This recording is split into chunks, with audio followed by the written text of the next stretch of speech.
बोलो मेरे पार्ट में।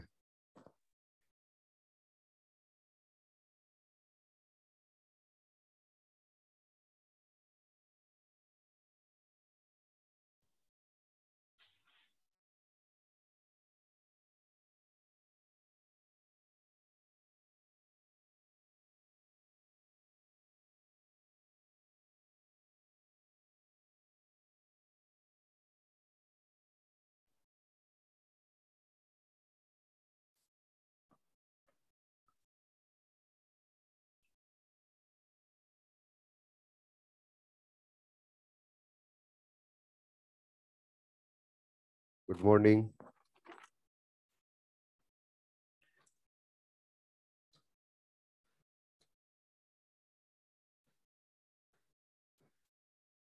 थर्टी थ्री क्वेश्चंस थे फिजियोलॉजी के। कितने थे? 33। पहले तो 33 के 33 किसके सही है, ऑनलाइन वाले भी बताएंगे।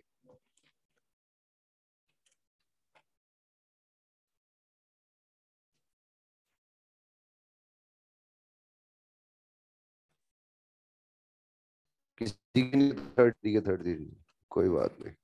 कौन सा नंबर में डाउट बताया? 150। क्या डाउट है इसमें? In reaction catalysed by rubisco. Rubisco क्या करता है? कैटलाइज, एंजाइम का नाम है। By the formation of which of the following product it can be determined whether CO2 और ऑक्सीजन bind to रूबिस्को।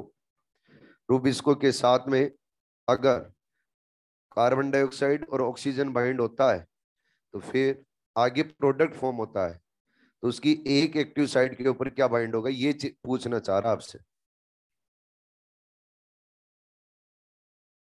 क्या बोला इसके अंदर?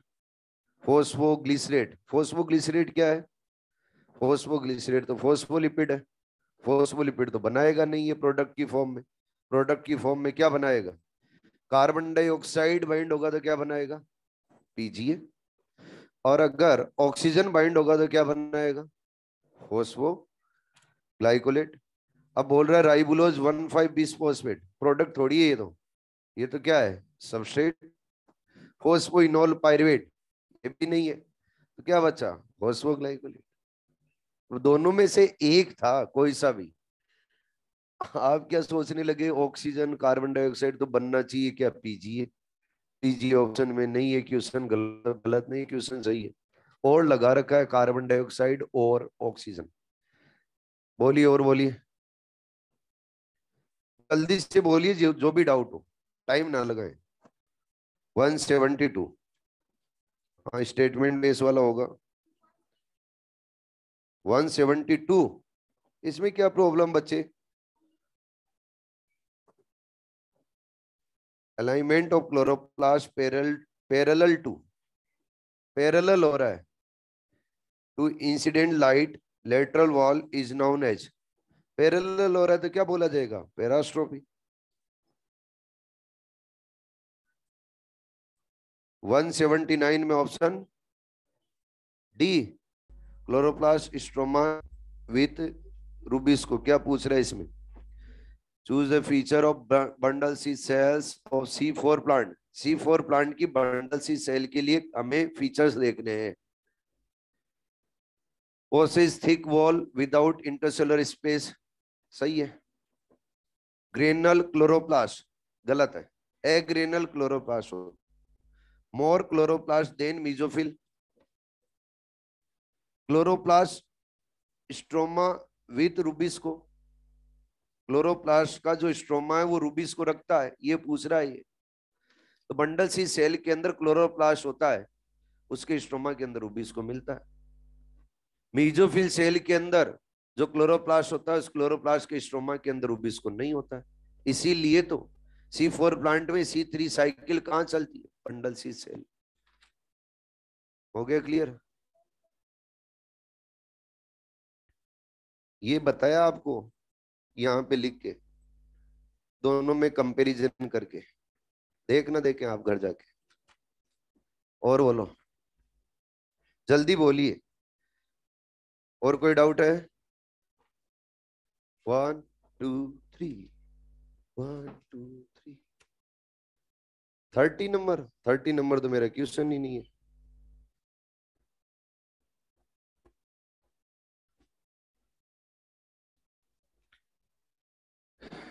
कहां तक हो गया बताइए।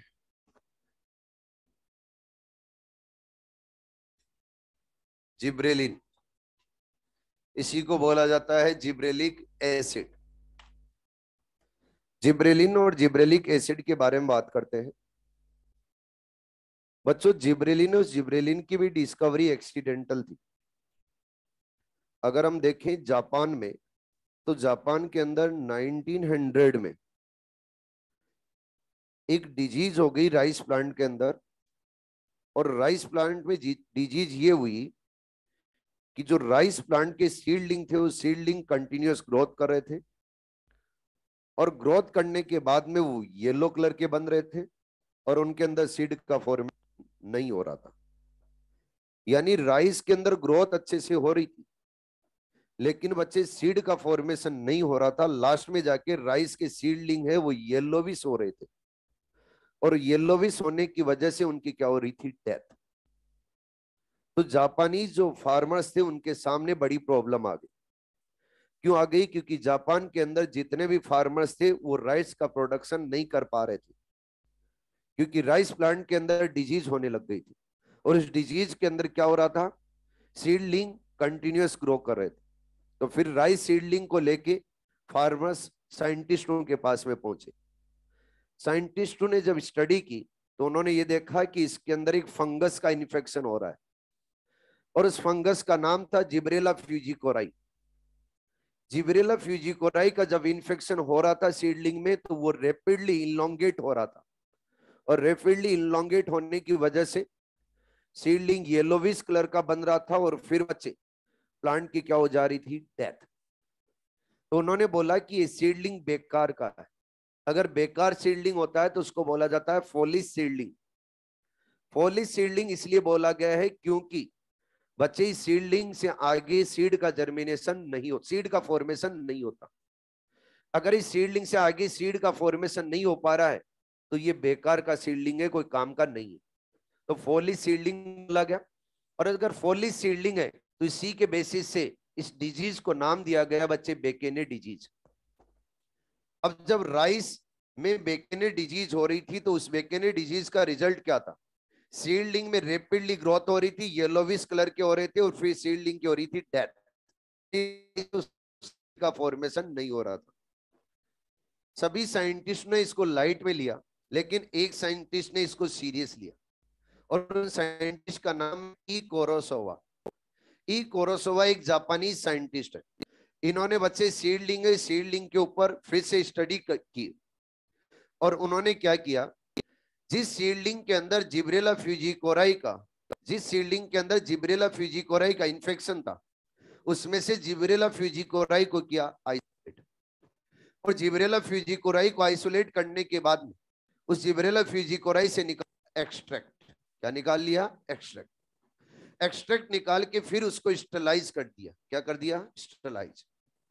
स्टरलाइज इसलिए किया क्योंकि अदर कोई टॉक्सिन या फिर कुछ अदर उस सब्सटेंस के अंदर जो सॉल्यूशन बनाया गया उसके अंदर न है, इसलिए इसको क्या कर दिया गया? स्टरलाइज। स्टरलाइज करने के बाद में उन्होंने एक नॉर्मल बच्चों सीड को जर्मिनेट करवाया, यानी नॉर्मल एक राइस प्लांट है उसको ग्रो करवाया, तो तब सीडलिंग बना। अब उस सीडलिंग के अंदर जो उन्होंने स्टरलाइज सॉल्यूशन बनाया था, उस स्टरलाइज सॉल्यूशन को इसके ऊपर स्प्रे कर दिया। जब स्प्रे कर दिया तो वही रिजल्ट देखने को मिला जो पहले था, यानी फिर से ये सीडलिंग रैपिडली ग्रोथ कर रहा था, और फिर येलो कलर में कन्वर्ट होकर इसकी क्या हो रही थी? डेथ। तो फिर ई कोरोसोवा ने बोला कि ये जो जिब्रेला फ्यूजिकोराई है, इसके इन्फेक्शन होने की वजह से, जिब्रेला फ्यूजिकोराई है, इसके इन्फेक्शन होने की वजह से ये जब भी इन्फेक्शन कोज करता है तो केमिकल रिलीज करता है। क्या रिलीज करता है? केमिकल। वो केमिकल प्लांट बॉडी में जाने के बाद में उस प्लांट बॉडी के अंदर उस ग्रोथ को रेपिडली करवाता है। जब प्लांट बॉडी में रेपिडली ग्रोथ होती है तो प्लांट यानी सीडलिंग की हाइट भी रेपिडली इंक्रीज होगी। और जब रेपिडली हाइट इंक्रीज हो रही है तो मैक्सिमम जो एनर्जी है वो यूटिलाइज हो रही है सेल डिवीजन के अंदर। जब मैक्सिमम एनर्जी सेल डिवीजन में यूटिलाइज हो गई तो फिर बच्चों आगे रिप्रोडक्शन के लिए एनर्जी नहीं बचती है। अगर रिप्रोडक्शन के लिए प्रॉपर एनर्जी नहीं बचेगी तो फिर इसके अंदर फ्रूट का फॉर्मेशन भी नहीं होगा। जब उन्होंने बच्चे बताए ये तो उतने में पता चला दूसरे साइंटिस्टों की कि एक्चुअल में ये जो केमिकल है ये केमिकल कोई जिब्रेला फ्यूजिकोराई ये रिलीज नहीं करता है।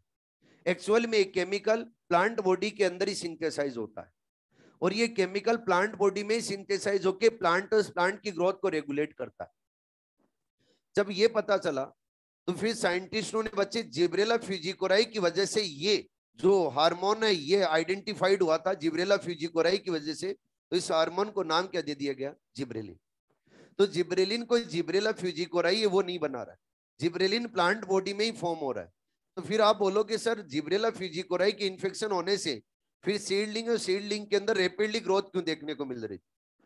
जब भी जिब्रेला फ्यूजिकोराई राइस सीडलिंग के अंदर इन्फेक्शन कोज कर रहा था तो उस टाइम जिब्रेला फ्यूजिकोराई के इन्फेक्शन से जिब्रेलिन का सिंथेसिस ज्यादा हो रहा था।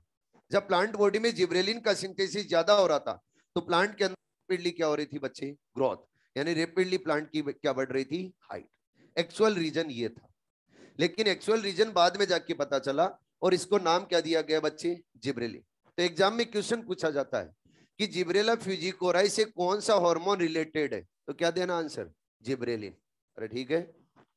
अभी तक बच्चों जिब्रेलिन के जो आइडेंटिफाइड नंबर है यानी जिब्रेलिन के जो टाइप आइडेंटिफाइड है वो मोर देन 100 है और इनके नाम को दिया गया है GA1, GA2, GA3, GA4 ऐसे कंटिन्यूस नेमिंग की गई। सबसे पहले जो जिब्रेलिन आइडेंटिफाइड हुआ था वो था GA3। कौन सा हुआ था? GA3, यानी GA3 है वो सबसे पहले आइडेंटिफाइड हुआ था। अब बात आती है कि जिब्रेलिन और जिब्रेलिन जब प्लांट बॉडी में सिंथेसाइज होता है तो इसका प्रीकर्सर क्या है? बच्चों जिब्रेलिन का प्रीकर्सर होता है एसिटाइल कोएंजाइम ए। जब आप लोगों को मैंने मेटाबॉलिक पाथवे बताई थी, एम्पीबॉलिक पाथवे बताई, तो एम्पीबॉलिक पाथवे के अंदर मैंने बोला था कि देखिए एसिटाइल कोएंजाइम ए, ये acetyl coenzyme A gibberellic acid का भी सिंथेसिस कर सकता है। GA लिखा था, आपको याद हो तो एसिटाइल कोएंजाइम ए है, उस एसिटाइल कोएंजाइम ए की हेल्प से हम क्या सिंथेसाइज करते हैं बच्चे? Gibberellic acid. तो बताइए जिब्रेलिक एसिड का प्रीकर्सर क्या है? Acetyl coenzyme A. ऐसे ही आप लोगों को बताया था ऑक्सीजन का प्रीकर्सर क्या होता है? ट्रिप्टोफैन। वेरी गुड, क्या होता है? ट्रिप्टोफैन। याद है ना? अब बच्चों जिब्रेलिन और जिब्रेलिन के हम फिजियोलॉजिकल इफेक्ट देखने जा रहे हैं। तो जिब्रेलिन का जो बच्चे मेन फिजियोलॉजिकल इफेक्ट है उसके बारे में सबसे पहले बता रहा हूं। फिजियोलॉजिकल इफेक्ट, फिजियोलॉजिकल इफेक्ट के अंदर हम देखेंगे तो फर्स्ट फिजियोलॉजिकल इफेक्ट में बोलूंगा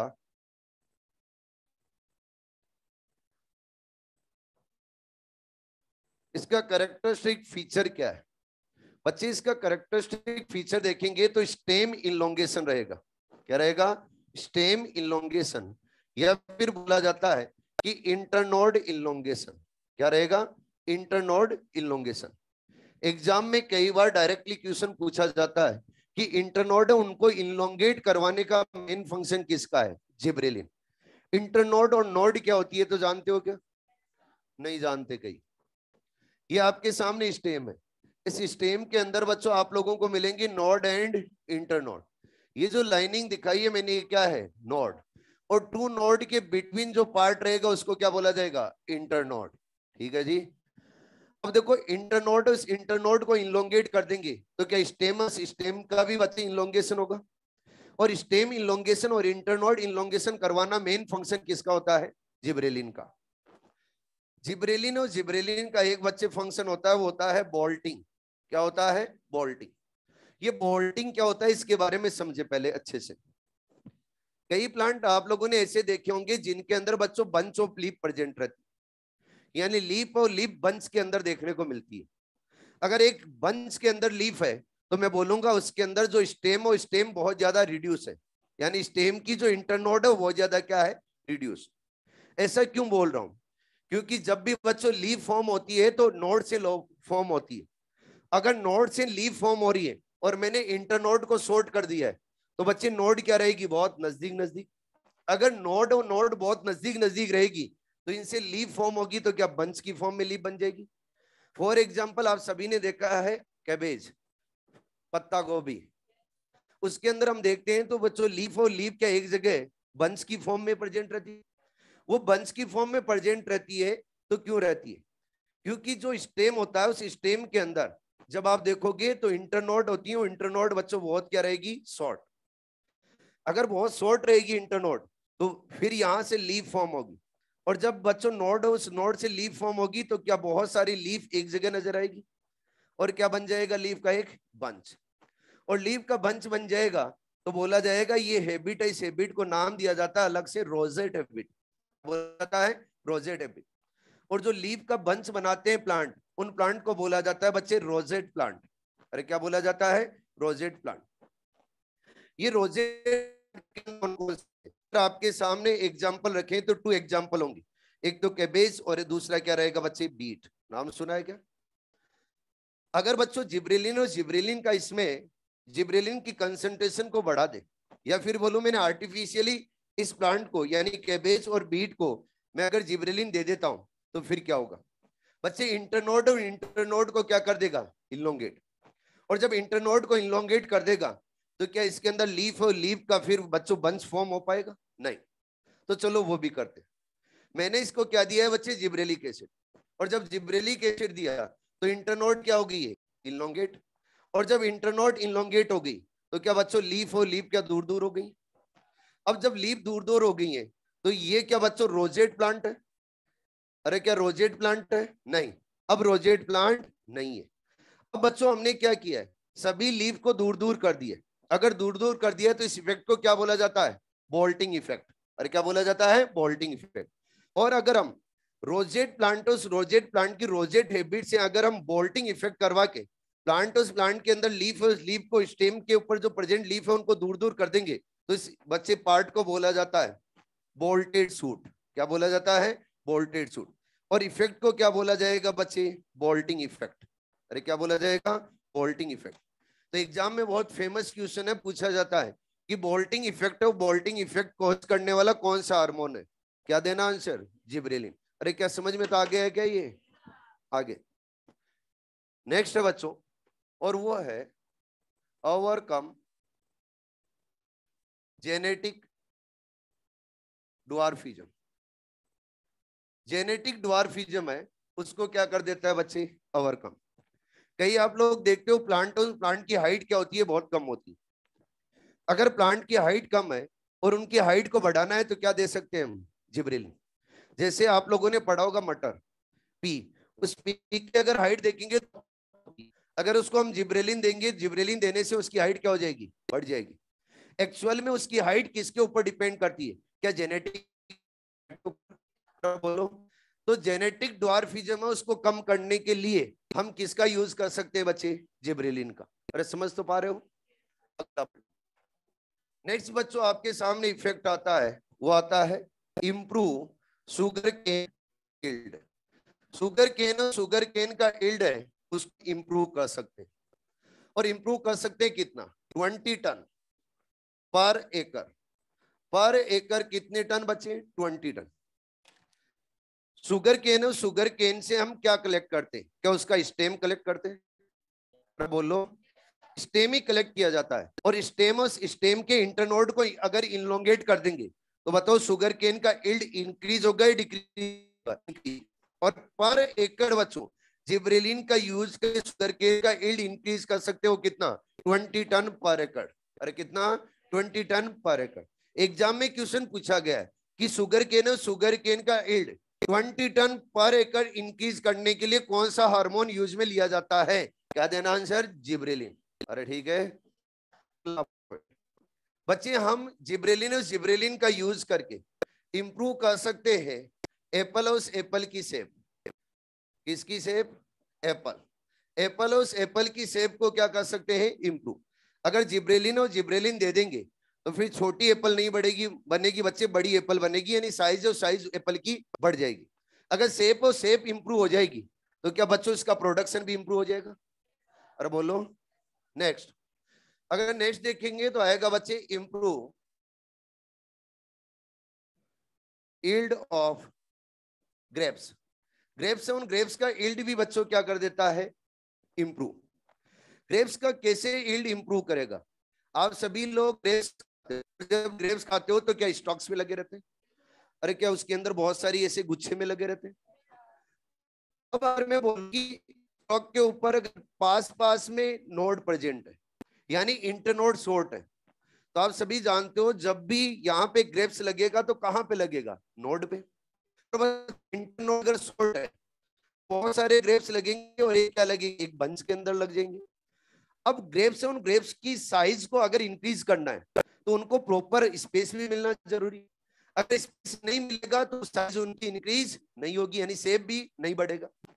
तो क्या किया जाता है, जिब्रेलिन हम जब दे देंगे तो जिब्रेलिन देने से स्टॉक के अंदर प्रेजेंट जो बच्चों इंटरनोड है, नोड को क्या कर देगा, जिब्रेलिन इलोंगेट, और इलोंगेट कर देगा तो इंटरनोड के बिटवीन डिस्टेंस बढ़ जाएगी। और जब डिस्टेंस बढ़ेगी तो जब ग्रेप्स बनेगा तो ग्रेप्स को डेवलप होने के लिए भी क्या प्रॉपर स्पेस मिलेगा, और जब प्रॉपर स्पेस मिलेगा ग्रेप्स की साइज शेप क्या बच्चों बढ़ जाएगी। ऐसे करके क्या किया जाता है, ग्रेप्स का जो यील्ड है उसको भी क्या करते हैं, इंप्रूव। अगला देखें तो नेक्स्ट पॉइंट आता है बच्चों आपके सामने, वो आएगा सेनीसेंस। क्या आता है, सेनीसेंस।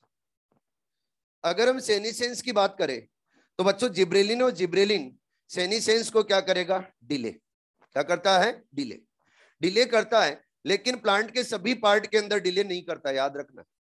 सेनीसेंस का मतलब तो जानते हो ना, सेनीसेंस और सेनीसेंस डिले तो करता है लेकिन प्लांट के सभी पार्ट के अंदर डिले नहीं करता। उसके बाद में अगर और देखेंगे तो बच्चों इसका और इफेक्ट आता है, और वो नेक्स्ट इफेक्ट आएगा आपके सामने जिब्रेलिन का, वो मिलेगा उसके अंदर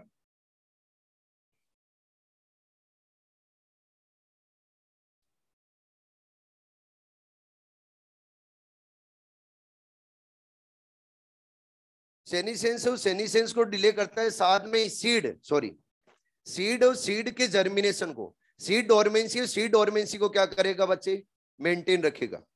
यानी सीड डोरमेंसी और सीड डोरमेंसी को क्या करवाता है, ब्रेक, सीड डोरमेंसी को क्या करवाता है, ब्रेक। अब सीड डोरमेंसी कैसे ब्रेक होती है वो समझे जरा बच्चों। सीड और सीड को आपको जर्मिनेट करवाना है तो फिर क्या करना पड़ता है, उनको सोइल में डालेंगे।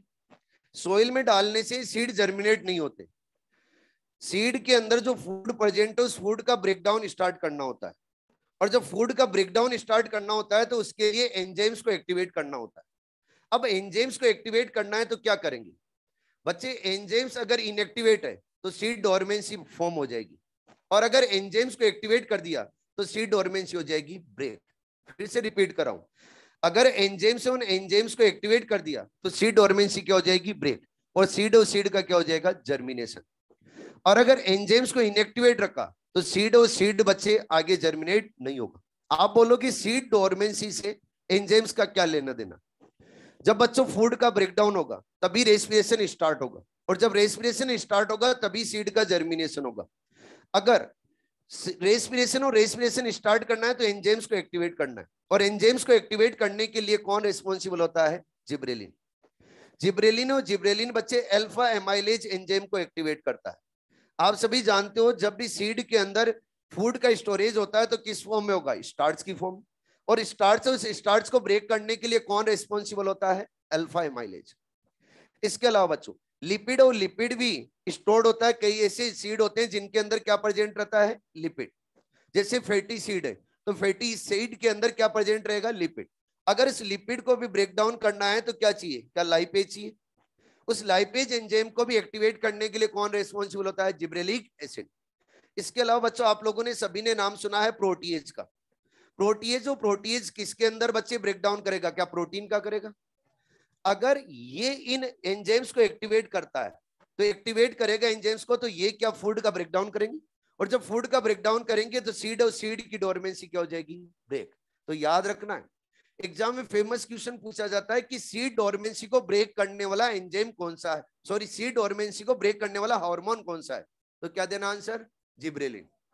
और सीड डोरमेंसी को मेंटेन करने वाला कौन है, मेंटेन करने वाला रहेगा आगे जाके, और वो रहेगा बच्चे एब्सिसिक एसिड। यानी एब्सिसिक एसिड है, वो एब्सिसिक एसिड सीड डोरमेंसी को कंटिन्यूअस बनाए रखता है। लेकिन बच्चों जिब्रेलिन और जिब्रेलिन सी डोरमेंसी को क्या करता है? ब्रेक। अरे समझ तो पा रहे हो? अरे बोलो अगला पॉइंट। और देखिए तो बच्चों ब्रेवरिंग इंडस्ट्रीज के अंदर भी इसका यूज होता है। ये क्या होती है? आप लोग सभी जानते हो ब्रेविंग इंडस्ट्रीज कौन सी होगी? क्या बच्चे? Wine industries. अब आप बोलोगे वाइन इंडस्ट्रीज के अंदर जिब्रेलिक एसिड का क्या यूज होगा? अगर आपको याद हो तो जब भी वाइन या फिर अल्कोहल बनाया जाता है तो क्या ईस्ट की हेल्प से बनाया जाता है? अल्कोहल फर्मेंटेशन करवाता है ईस्ट, और वो क्या करेगा बच्चे? ईस्ट जो फूड है उस फूड को किस में कन्वर्ट कर देगा? इथेनॉल में। अब इथेनॉल में कन्वर्ट कर रहा है तो फूड उस फूड को इथेनॉल में कन्वर्ट करने के लिए भी सबसे पहले हमें क्या करना पड़ेगा? फूड का ब्रेकडाउन स्टार्ट करना पड़ेगा। और आपको मैंने ये भी बताया था कि फर्मेंटर के अंदर हम यूज में लेंगे फूड की फॉर्म में, तो क्या लेंगे? या तो लेंगे बच्चे बार्ले, या फिर क्या लिया जाएगा? वीट। और वीट और बार्ले के अंदर क्या प्रेजेंट रहता है? स्टार्च। क्या प्रेजेंट रहता है? स्टार्च। यानी स्टार्च से उस स्टार्च का ब्रेकडाउन करना है। लेकिन जब फर्मेंटर के अंदर हम बार्ले और हम बोल रहे हैं कि वीट को डाल रहे हैं, तो क्या डालते ही स्टार्च का ब्रेकडाउन स्टार्ट हो जाता है? नहीं। स्टार्च के ब्रेकडाउन के लिए एक एंजाइम रिक्वायर्ड होता है। उस एंजाइम का नाम क्या है? Alpha amylase. ये अल्फा एमाइलेज बच्चों एंजाइम प्रेजेंट तो है किसके इनसाइड? वीट और बार्ले की सीड में। लेकिन ये अभी क्या है? इनएक्टिवेट। अगर इनएक्टिवेट हो इसको एक्टिवेट करना है तो फिर क्या किया जाए? जो फर्मेंटर है उस फर्मेंटर के अंदर ऐड किया जाता है बच्चे जिब्रेलिक एसिड। अगर जिब्रेलिक एसिड ऐड कर देंगे तो ये क्या करेगा? अल्फा एमाइलेज एंजाइम को एक्टिवेट करेगा।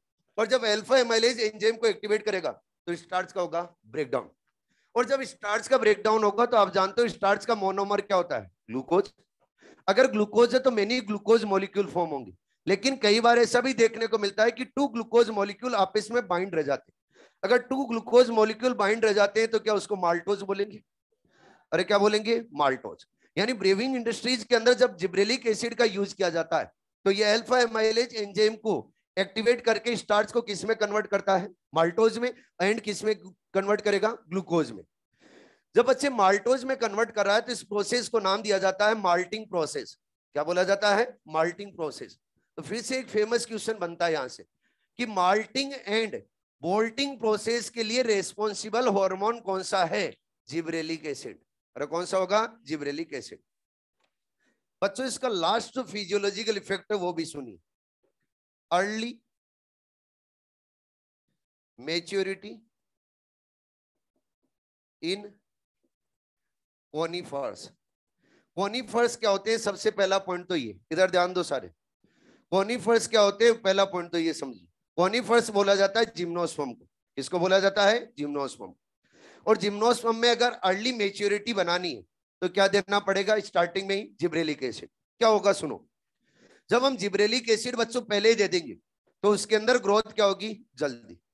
अगर ग्रोथ जल्दी होगी तो क्या उसके अंदर मेच्योरिटी जल्दी आएगी? मेच्योरिटी आने का मतलब क्या है? रिप्रोडक्शन जल्दी स्टार्ट करेगा। और जब रिप्रोडक्शन जल्दी स्टार्ट करेगा तो क्या सीड बच्चों जल्दी फॉर्म होंगे? मतलब जिब्रेलिन और जिब्रेलिन को अगर दे देंगे हम कॉनिफर्स को तो उनके अंदर सीड का जो फॉर्मेशन होता है वो बच्चे अर्ली फॉर्मेशन हो जाएगा। अगर अर्ली फॉर्मेशन हो जाएगा तो हम बोलेंगे क्या हो रही है?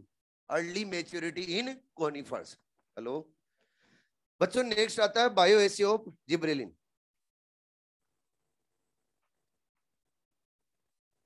हर्षिता, हर्षिता सोनी, सुरभि जैन, बाहर जाके कांटेक्ट करें। बच्चों जब हम देखें बायोएसे तो बायोएसे जिब्रेलिन का कौन कौन सा लगता है? एक बायोएसे तो लगाया जाता है बार्ले एंडोस्पर्म। बार्ले एंडोस्पर्म से कैसे? बार्ले क्या है? बार्ले के इनसाइड के स्टार्च प्रेजेंट है। अगर बार्ले उस बार्ले एंडोस्पर्म को हम जिब्रेलिक एसिड देंगे तो क्या बच्चे उसके अंदर स्टार्च उस स्टार्च का ब्रेकडाउन स्टार्ट हो जाएगा। और हम किसकी टेस्टिंग कर पाएंगे? जिब्रेलिन की। अरे किसकी टेस्टिंग कर पाएंगे? जिब्रेलिन। तो याद रखना है बार्ले एंडोस्पर्म टेस्ट किसके लिए लगाया जाता है? जिब्रेलिन। और मैंने ऑक्सिजन के लिए आपको बताया था बायोएसे, कौन सा बताया था? क्या एविना क्रिवेचर टेस्ट? अरे कौन सा? Avena curvature test. ये दोनों याद रखने अच्छे से। नेक्स्ट, नेक्स्ट आता है बच्चे साइटोकाइनिन। कौन सा आता है? साइटोकाइनिन। बोलो चले आगे।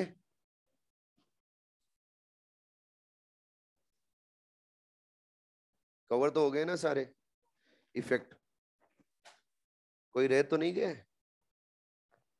सारे कवर हो गए ना? ठीक है।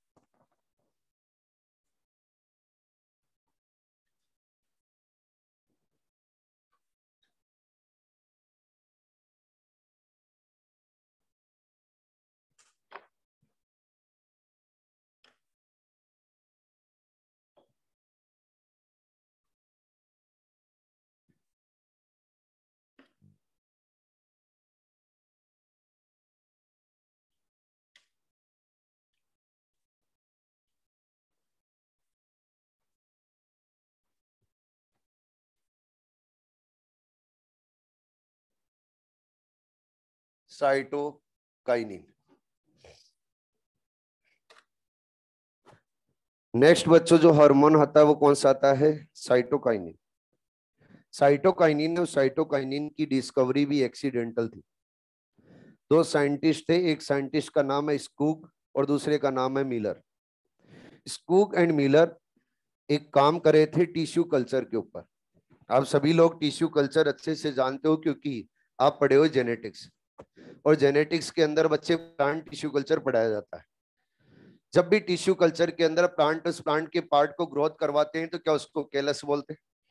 क्या बोलते हैं? कैलस। तो इन्होंने क्या किया, दोनों ने मिलके बच्चे टोबैको पिथ सेल ली। टोबैको की जो पिथ सेल होती है उनको लिया। तो कैलस की फॉर्म में क्या लिया है? क्या टोबैको पिथ सेल ली? और वो लेके उन्होंने बच्चे उसका कल्चर मीडिया बनाया और ये टिश्यू कल्चर टेक्निक से उसको ग्रोथ करवानी चाहिए। जब साइटोकाइनिन के बारे में पता चला था, उससे पहले बच्चे ऑक्सिन आइडेंटिफाइड था। यानी साइटोकाइनिन से पहले क्या आइडेंटिफाइड था? ऑक्सिन। और आप सभी जानते हो बच्चों, ऑक्सिन और ऑक्सिन का मेन फंक्शन, ऑक्सिन का भी हमने एक फंक्शन देखा था और ऑक्सिन का एक फंक्शन देखा था सेल डिवीजन। तो साइंटिस्ट जब टिश्यू कल्चर टेक्निक के ऊपर काम कर रहे थे तो उनको लगा कि ऑक्सिन है, ऑक्सिन क्या करवाता है? Cell division. तो ऑक्सिन हम ऐड कर देते हैं टिश्यू कल्चर के कल्चर मीडिया, उसके अंदर ऐड कर देते हैं क्या? ऑक्सिन। तो उससे डिवीजन और डिवीजन चलता रहेगा और प्लांट जो हम कैलस बना रहे हैं उस कैलस की क्या होगी? Rapidly growth. जब भी ग्रोथ होती है कैलस की तो बोला जाता है प्रोलिफेरेट। क्या बोला जाता है? प्रोलिफेरेट। और अगर ग्रोथ नहीं होती है तो बोला जाएगा नो प्रोलिफेरेशन। ठीक है जी। अब देखो उन्होंने क्या लिया है बच्चे, मैं बोलूंगा कि टोबैको की पिथ सेल लिए। अगर पिथ सेल लिए तो मैं बोलूंगा स्टेम का एक क्या लिया है? सेगमेंट। अरे क्या लिया है? स्टेम का सेगमेंट। बच्चों स्टेम का सेगमेंट लेके उन्होंने plant tissue culture technique develop की और प्लांट टिश्यू कल्चर टेक्निक में कल्चर मीडिया बनाया, उसके अंदर क्या ऐड किया? ऑक्सिन। जब ऑक्सिन ऐड किया तो कैलस, उस कैलस के अंदर बच्चे कोई ग्रोथ नहीं थी। लेकिन उन्होंने क्या किया फिर?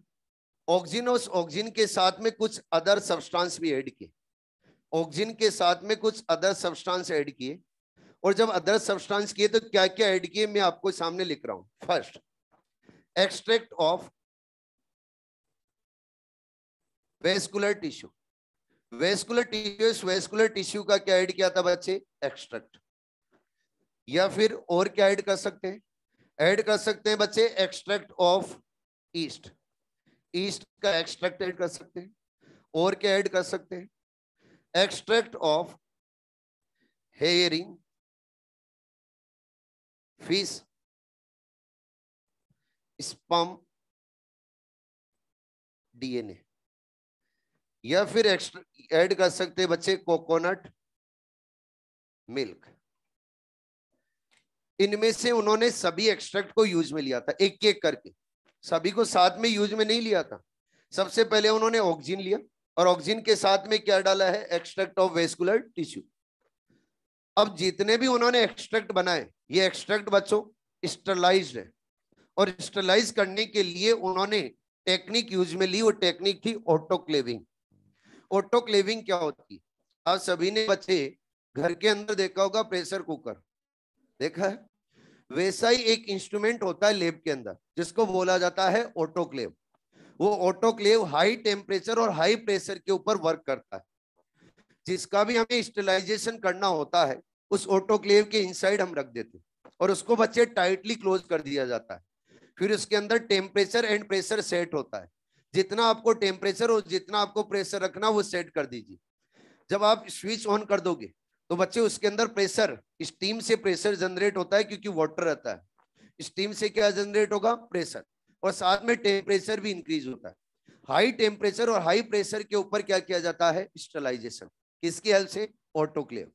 तो इन्होंने भी बच्चे इन सभी एक्सट्रैक्ट का क्या किया था? ऑटोक्लेविंग। ऑटोक्लेविंग करके एक एक एक्सट्रैक्ट है उनको ऐड किया ऑक्सीजन के साथ में। जब बच्चे एक्सट्रैक्ट ऑफ वेस्कुलर टिश्यू डाला ऑक्सीजन के साथ में, तो केलस और केलस बच्चे प्रोलीफेरेट हो गया था। केलस क्या हो गया था? प्रोलीफेरेट। अगर केलस प्रोलीफेरेट हो गया तो उन्होंने देखा कि ये तो अजूबा हो रहा है, ऑक्सीजन और ऑक्सीजन तो अकेला तो काम नहीं कर, लेकिन एक्सट्रैक्ट डालते ही बच्चे उसके अंदर क्या होने लग गया था? डिवीजन होने लग गया था, और जो केलस है उस केलस के अंदर ग्रोथ देखने को मिल रही थी।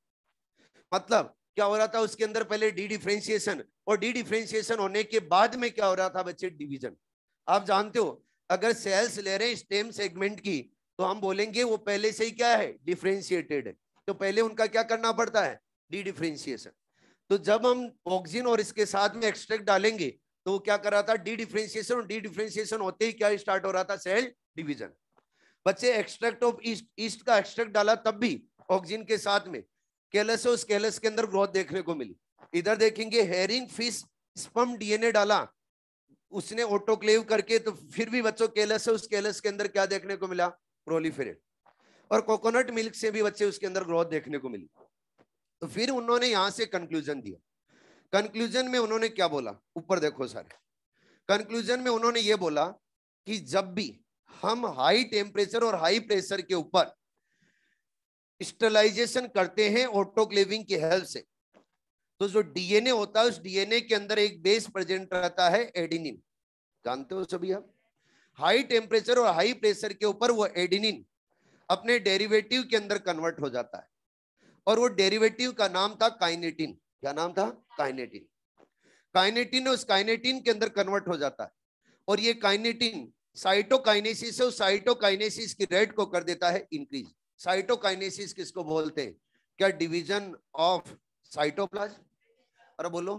साइटोप्लाज्म और साइटोप्लाज्म के डिवीजन की रेट को क्या कर देता है? इंक्रीज। यानी साइटोकाइनेसिस की रेट को क्या कर देता है? Chemical increase.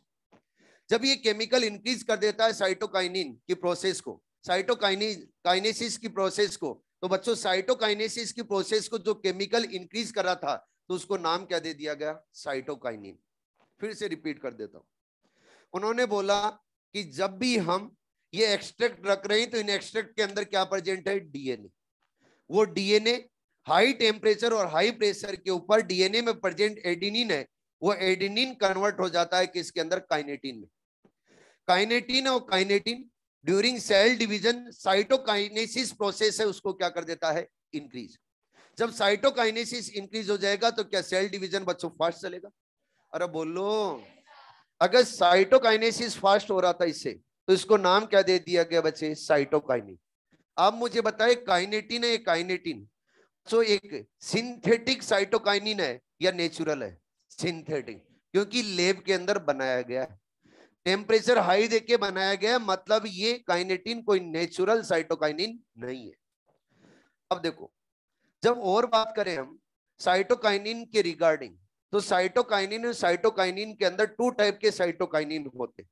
एक तो है बच्चे आर्टिफिशियल, या क्या बोला जाए? सिंथेटिक। सिंथेटिक का नाम क्या है? काइनेटिन। और दूसरा है बच्चे नेचुरल। नेचुरल जो साइटोकाइनिन है वो आइसोलेट किया गया है कोकोनट मिल्क से। किससे? कोकोनट मिल्क से। एंड बच्चे कॉर्न ऑफ कार्नेल से, यानी कॉर्न होते हैं उनसे। अब मेज के अंदर कॉर्न बनते नहीं बनते, तो उन कॉर्न से बच्चे क्या कलेक्ट किया गया है? साइटोकाइनिन। तो नेचुरल साइटोकाइनिन है, उसका नाम है जिएटिन। क्या नाम है? जिएटिन। तो नेचुरल साइटोकाइनिन जिएटिन है, और जिएटिन किससे आइसोलेट किया गया है? कोकोनट मिल्क एंड बच्चे कॉर्न ऑफ कार्नेल से। सबसे पहले ऊपर ध्यान दो, सबसे पहले जो साइटोकाइनिन आइसोलेट किया गया था वो किया गया था बच्चे हेरिंग फिश स्पर्म डीएनए से। सबसे पहले जो आइसोलेट किया गया था किसे किया गया था? हेरिंग फिश स्पर्म डीएनए से। ये किसने किया था? मिलर ने। कौन से साइंटिस्ट ने? मिलर ने। क्योंकि दो साइंटिस्ट ने मिलकर काम किया था, स्कूग एंड मिलर। तो मिलर ने बच्चे हेरिंग फिश स्पर्म डीएनए को लेके सबसे पहले साइटोकाइनिन के बारे में बताया था। ये जो लाइन लिखी हुई है हेरिंग फिश स्पर्म डीएनए वाली, ये एनसीईआरटी के अंदर आपको लिखी हुई मिलेगी। लेकिन ध्यान रखना है प्लांट बॉडी से जो फर्स्ट नेचुरल साइटोकाइनिन आइसोलेट किया गया है उसका नाम क्या है? G18। और ये किससे आइसोलेट किया गया है? कॉर्न एंड कोकोनट मिल्क से। याद रहेगा। अगला पॉइंट, साइटोकाइनिन और साइटोकाइनिन किसका डेरिवेटिव होगा? बताओ जरा। साइटोकाइनिन डेरिवेटिव रहेगा एडिनिन का। अरे बता तो दिया, किसका डेरिवेटिव रहेगा? एडिनिन का। तो एडिनिन डेरिवेटिव कौन होता है? साइटोकाइनिन। और अगर देखा जाए तो बच्चों cytokinin and gibberellic acid, cytokinin and gibberellic acid को जब कॉम्बिनेशन में देते हैं तो उसको बोला जाता है पोमेलिन। क्या बोला जाता है? पोमेलिन। और पोमेलिन को यूज में लेके एप्पल उस एप्पल की शेप को इंक्रीज करते, यानी कॉम्बिनेशन के अंदर देते किस किस को? Cytokinin and gibberellic acid. जब दोनों को कॉम्बिनेशन में देंगे तो उसको क्या बोला जाता है? पोमेलिन। और पोमेलिन का यूज करके एप्पल उस एप्पल की शेप को क्या कर सकते हैं बच्चे? बढ़ा सकते हैं, यानी एप्पल साइज को बढ़ा सकते हैं, एप्पल शेप को क्या कर सकते हैं? इंप्रूव कर सकते हैं। अगला पॉइंट, नेक्स्ट पॉइंट आता है बच्चे physiological effect of cytokinin. Physiological effect आपको अच्छे से पढ़ने। फिजियोलॉजिकल इफेक्ट के अंदर सबसे पहला कैरेक्टरिस्टिक फीचर समझना हमें।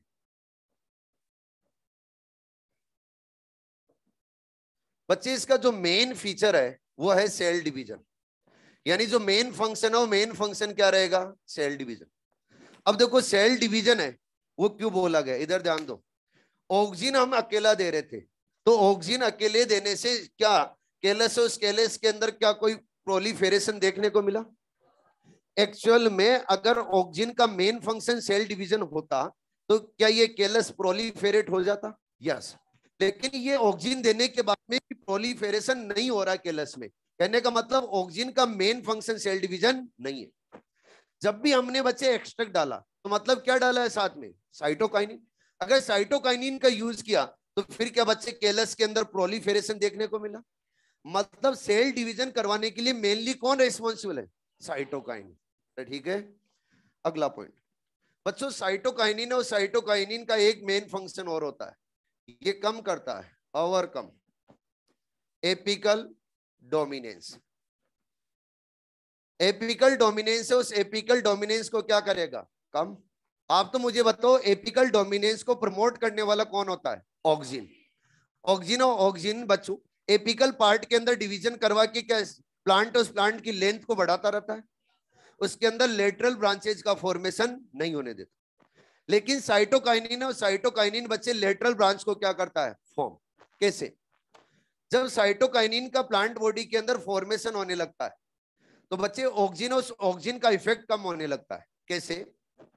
आप लोगों को मैंने सभी को समझाया था कि एपिकल डोमिनेंस कैसे फॉर्म होता है।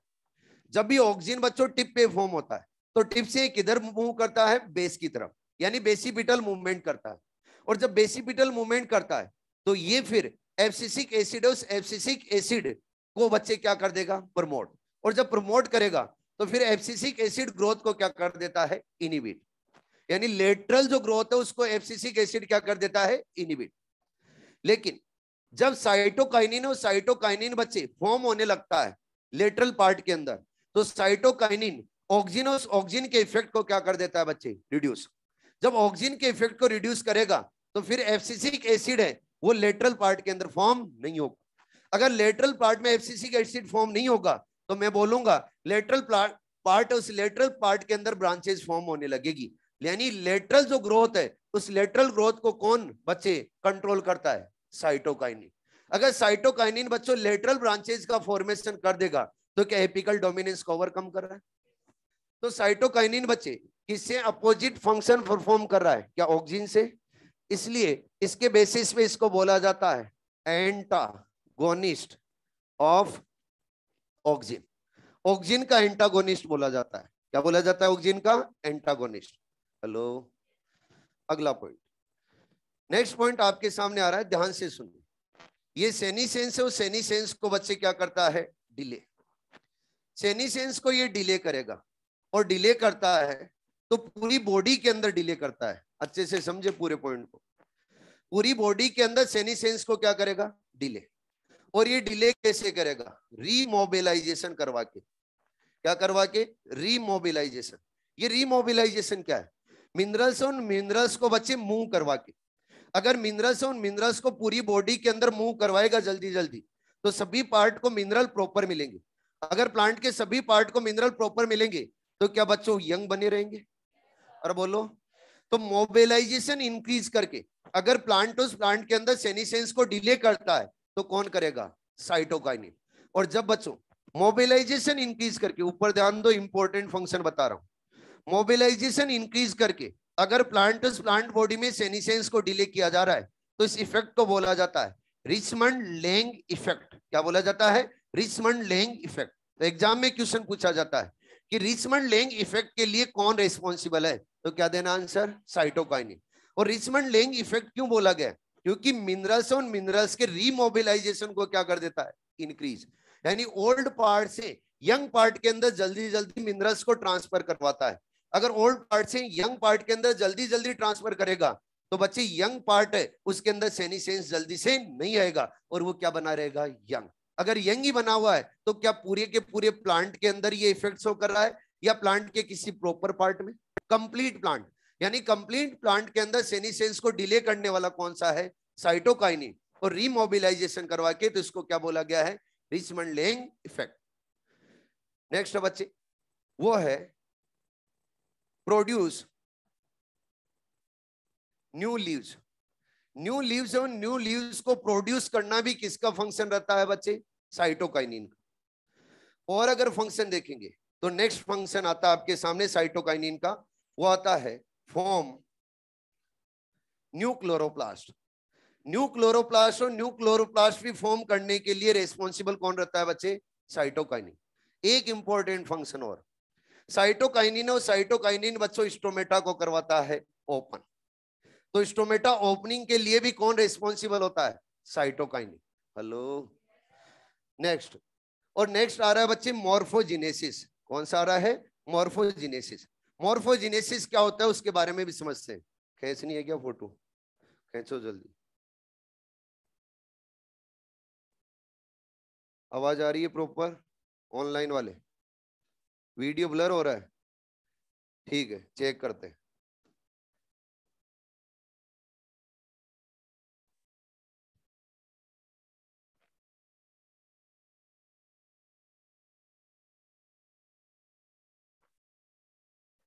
एक बार अपने सिस्टम को रिफ्रेश करें बच्चे।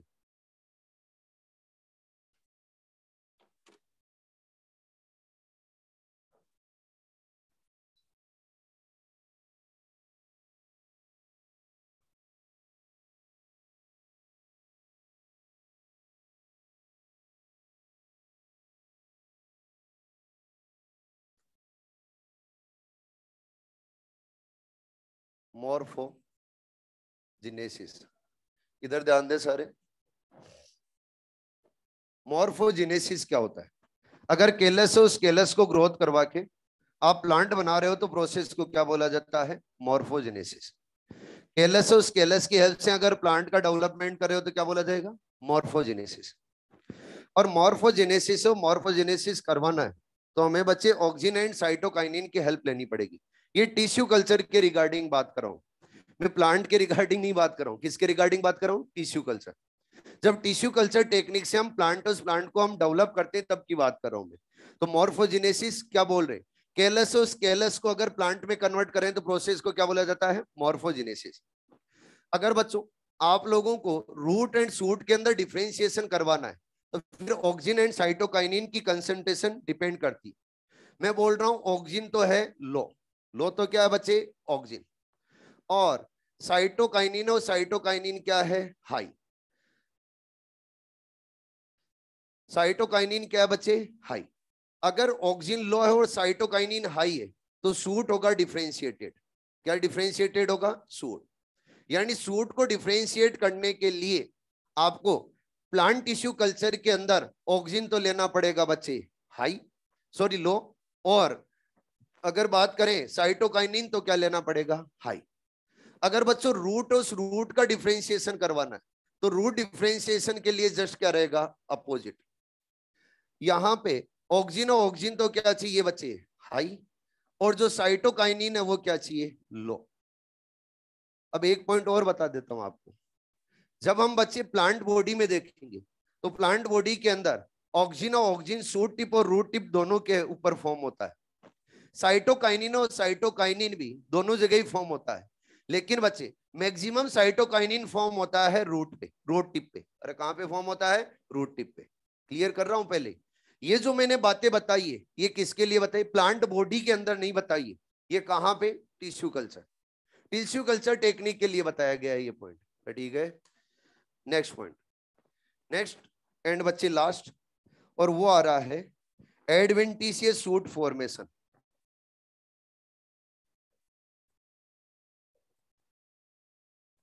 Adventitious shoot formation. अब बच्चों एडवेंटिशियस शूट क्या होता है उसके बारे में समझ रहे हैं। देखिए आपके सामने मैं बना रहा हूं स्टेम, क्या बना रहा हूं, स्टेम। अगर इस स्टेम और सिस्टम के अंदर हम देखेंगे तो क्या प्रेजेंट रहेंगे, क्या नोड और इंटरनोड प्रेजेंट रहेंगे, अरे बोलो। जनरली जब देखा जाता है और जब न्यू ब्रांच डेवलप होती है तो कहां से डेवलप होती है, नोड से। न्यू लीफ डेवलप होगी तो कहां से डेवलप होगी, नोड से। लेकिन बच्चे साइटोकाइनिन और साइटोकाइनिन के इफेक्ट से ना नोड से डेवलप होती है, ना नोड और नोड से ब्रांच डेवलप नहीं होती है, कहां से डेवलप हो जाती है, यहाँ इंटरनोड से। अगर इंटरनोड से ब्रांच डेवलप होगी है तो इस बच्चे सूट को क्या बोला जाता है, एडवेंटिशियस सूट। नॉर्मली कहां से ब्रांच डेवलप होती है, मैं फिर से रिपीट कर रहा हूं, क्या नोड से डेवलप हो रही है। लेकिन बच्चे जब साइटोकाइनिन और साइटोकाइनिन का इफेक्ट देखेंगे तो साइटोकाइनिन का इफेक्ट अगर ज्यादा हो जाएगा तो फिर ये नोड से ब्रांचेस डेवलप नहीं होती है, इंटरनोड से ब्रांच डेवलप हो जाती है। और जब इंटरनोड से ब्रांच डेवलप हो जाएगी तो सूट को क्या बोला जाएगा बच्चे, एडवेंटिशियस सूट, ठीक है। आगे आपको बायोएसे मिलेगा, वो बायोएसे के अंदर आप लोगों को मिले लिखा हुआ मिलेगा टोबैको पिथ सेल्स। टोबैको पिथ सेल्स को लेके हम साइटोकाइनिन और साइटोकाइनिन का आइडेंटिफिकेशन कर सकते हैं, ये याद रखना है। नेक्स्ट आता है बच्चे इथाइलिन, हटा दूं,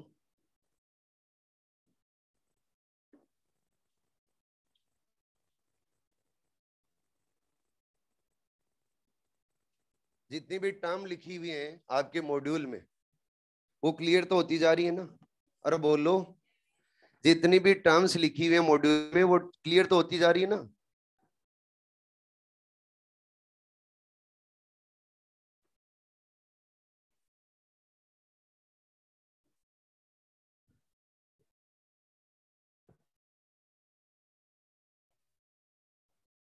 इथाइलिन, सुनिए इथाइलिन के बारे में बच्चों। एक साइंटिस्ट है जिनका नाम है H.H. कजिन। H.H. कजिन अपनी लैब के अंदर काम कर रहे थे, और बच्चों वो लैब में जब काम करते थे तो वहीं पे 24 आवर्स वहीं लैब में रहते थे, वहीं पे खाना, वहीं पे पीना, सब कुछ वहीं पे चलता था। जब ऐसा करते थे तो एक दिन उन्होंने बच्चे मार्केट से कुछ फ्रूट खरीदे, और फ्रूट के अंदर मैं बोल देता हूं ऑरेंज खरीदे। क्या खरीदे, ऑरेंज। ऑरेंज खरीद के लाए, और बच्चे खरीद के लाके उन्होंने अपनी लेब के अंदर रख दी। अब उन ऑरेंज में से कुछ ऑरेंज ऐसे थे जो अनराइपन थे, और कुछ ऑरेंज ऐसे थे जो बच्चों राइपन थे। कुछ तो क्या थे, अनराइपन, और कुछ क्या थे, राइपन। उन सभी को उन्होंने एक साथ में रख दिया, और जब एक साथ में रख दिया तो दूसरे दिन देखा तो सारे के सारे फ्रूट क्या थे, राइपन। अगर ऐसी कंडीशन थी तो उन्होंने सोचा ये क्या हो गया, ये तो कोई चमत्कार हो रहा।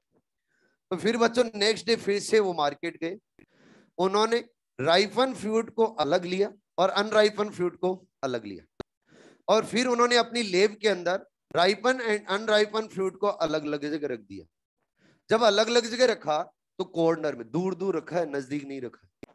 उस कॉर्नर के अंदर बच्चे राइपन फ्रूट को रख दिया, और इस कॉर्नर के अंदर अनराइपन फ्रूट को रख दिया। फिर उन्होंने ऑब्जर्व किया तो बच्चे लॉन्ग टाइम तक वो फ्रूट जो अनराइपन थे वो राइपन में कन्वर्ट नहीं हो रहे थे, यानी जो कच्चे फ्रूट थे वो कच्चे थे, और जो पके हुए थे वो पके हुए थे।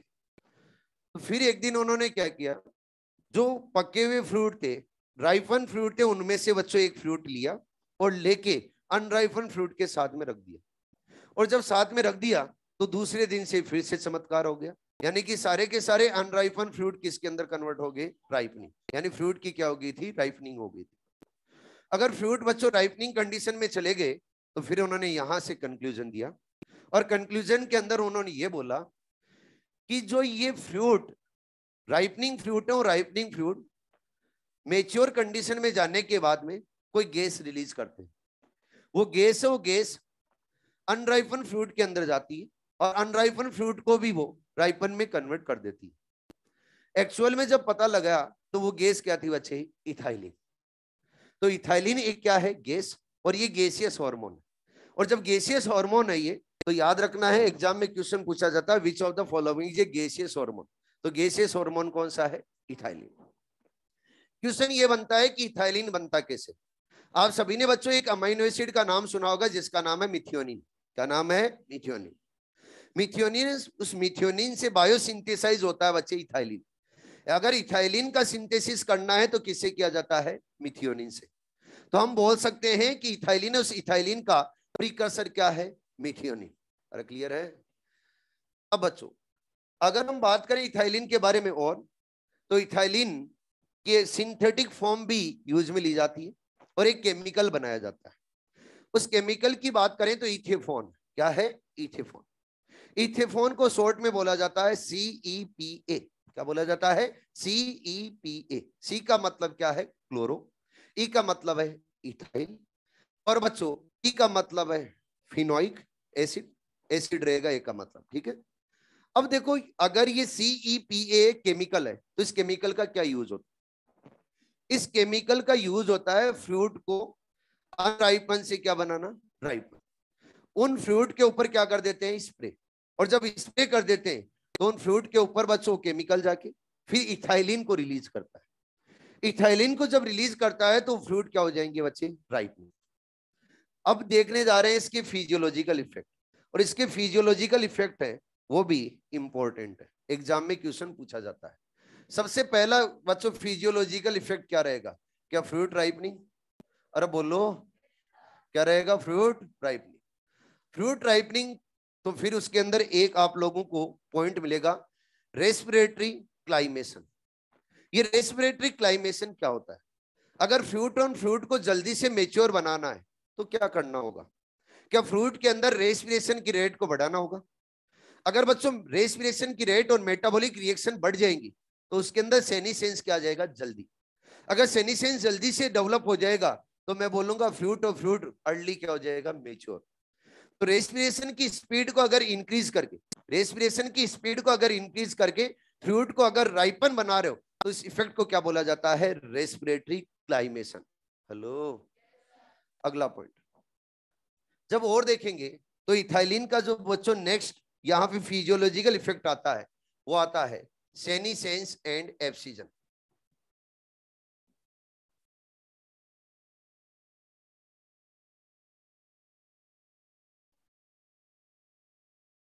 क्या बताया मैंने? Senescence and एब्सिजन।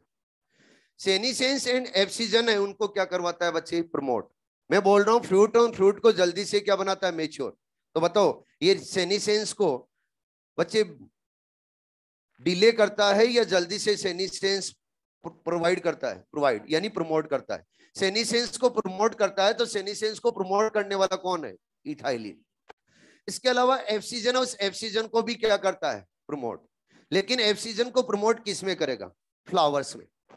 यानी फ्लावर्स ऑन फ्लावर्स के अंदर एब्सिजन को क्या कर देता है? प्रमोट। और सभी फ्लावर्स के अंदर एब्सिजन को प्रमोट नहीं करता है। कुछ ही बच्चे प्लांट के फ्लावरिंग के, कुछ ही प्लांट के फ्लावर्स हैं उनके अंदर ये एब्सिजन को क्या करता है? प्रमोट। अब एब्सिजन को प्रमोट करेगा तो किसके अंदर?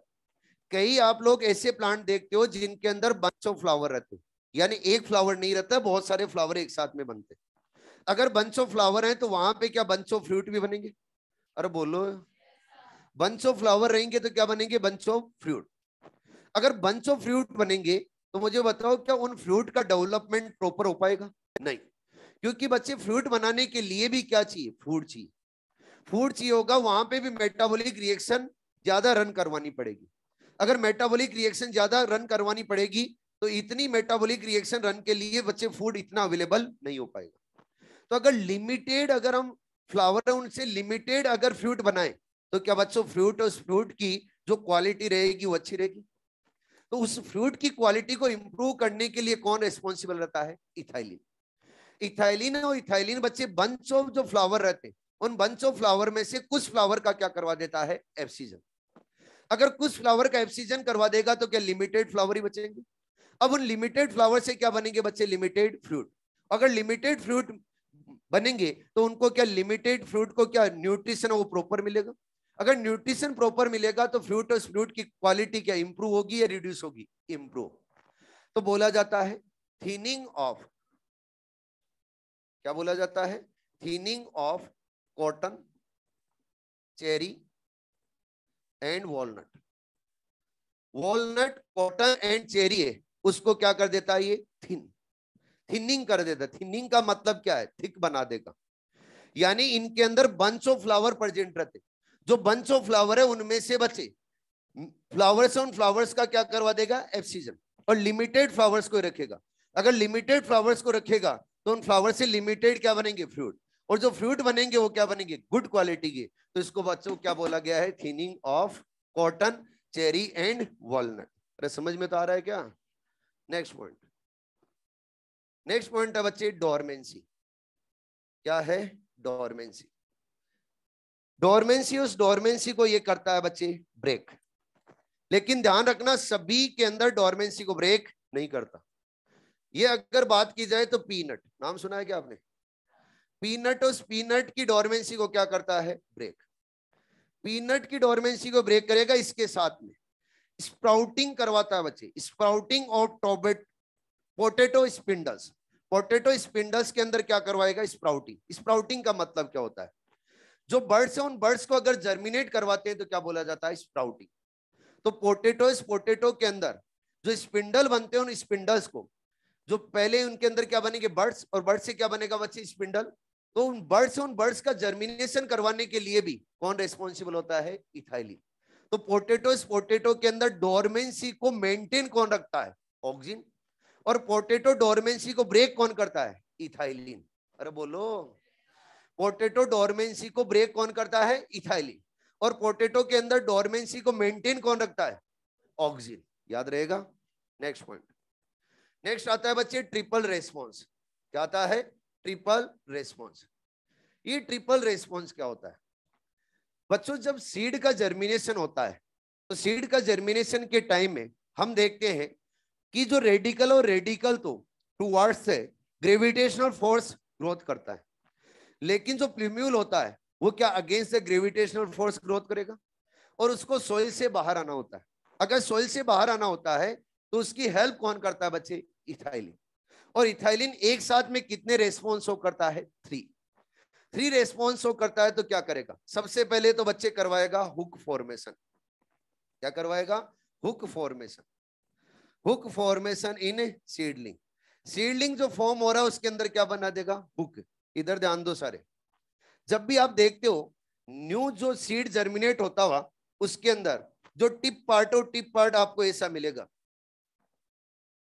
मिलता है नहीं मिलता है? या फिर इसका जो टिप है एकदम स्ट्रेट रहता है? नहीं, क्या बना हुआ रहता है उसके अंदर? हुक।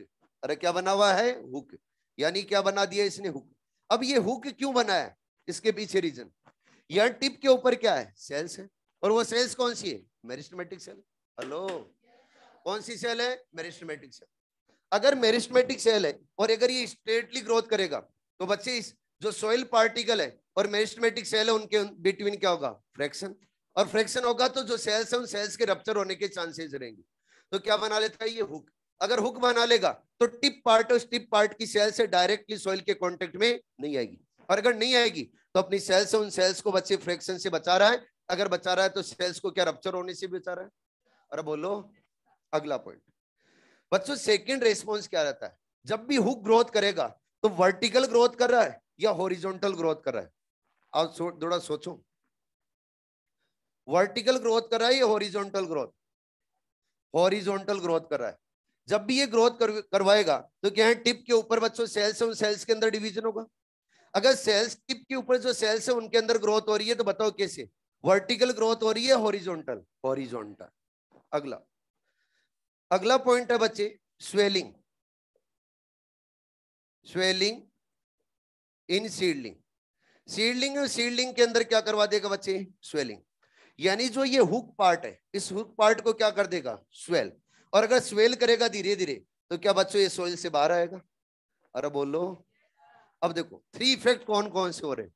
क्या सबसे पहले हुक बनाएगा? अरे बोलो रे। क्या बनाएगा? हुक।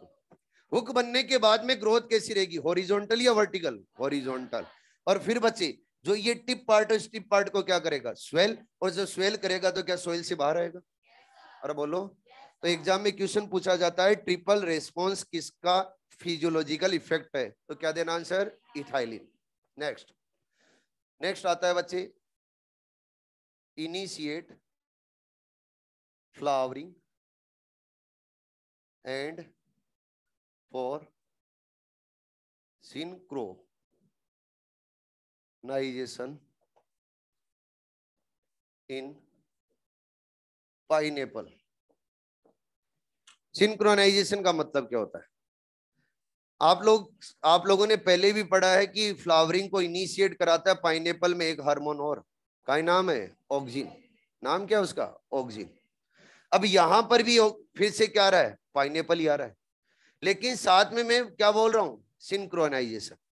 सिंक्रोनाइजेशन और सिंक्रोनाइज क्या होता है बच्चों? एक साथ में पाइनएप्पल के अंदर फ्लावर डेवलप करेगा, एक साथ में फ्लावर से फ्रूट डेवलप करेगा, और एक साथ में ही फ्रूट है वो मेच्योर होंगे। यानी सेम टाइम पे फ्लावरिंग होगी पूरे के पूरे पाइनएप्पल प्लांट में। सेम टाइम पे सारे जो फ्लावर हैं उनसे क्या बनेगा? फ्रूट।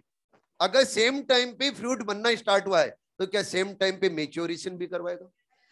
तो जो फ्लावर है उन फ्लावर को इनिशिएट करवा के फिर उन फ्लावर एक साथ में इनिशिएट करवाएगा, एक साथ में इनिशिएट करवा के फिर उन फ्लावर को एक साथ में मेच्योर बनाएगा, एक साथ में मेच्योर बना के फिर एक साथ में फ्लावर से क्या बनाएगा? फ्रूट।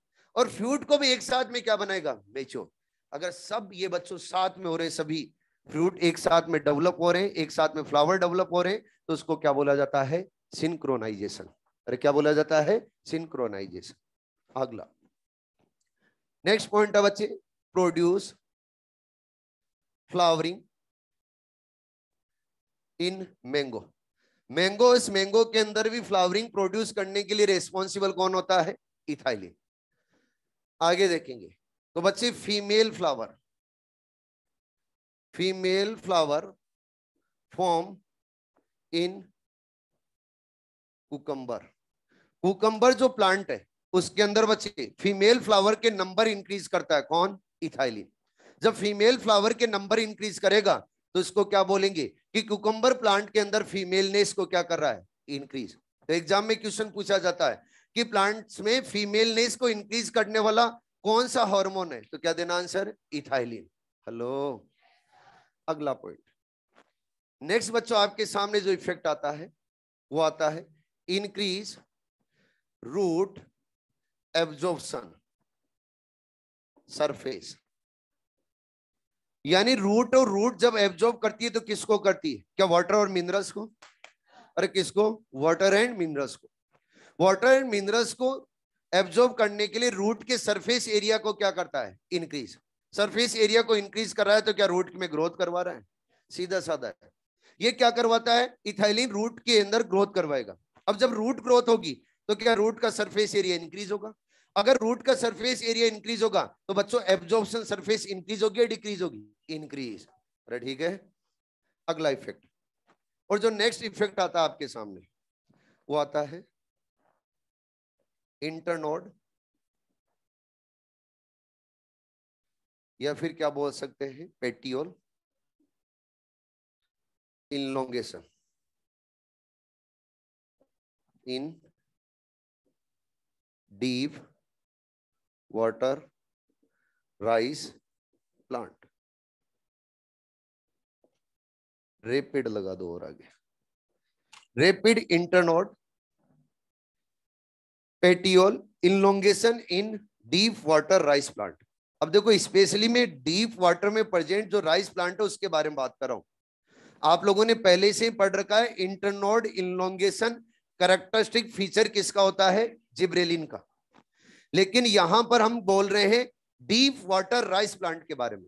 आप सभी जानते हो जब भी राइस है उस राइस को ग्रो करवाया जाता है तो खेतों को क्या पानी से भरा जाता है, अरे बोलो। अब उस वाटर से बाहर निकालना है राइस को, तो फिर उसको बाहर निकालने में कौन हेल्प करता है, इथाइलिन। पहले क्या करवाएगा बच्चे, रेपिडली इंटरनोड को इनलोंगेट करवाएगा। अब जब रेपिडली इंटरनोड को इनलोंगेट करवाएगा तो क्या बच्चों स्टेम और स्टेम की लेंथ बढ़ेगी, और जब स्टेम की लेंथ बढ़ेगी तो क्या वाटर से बाहर आएगा, अरे बोलो।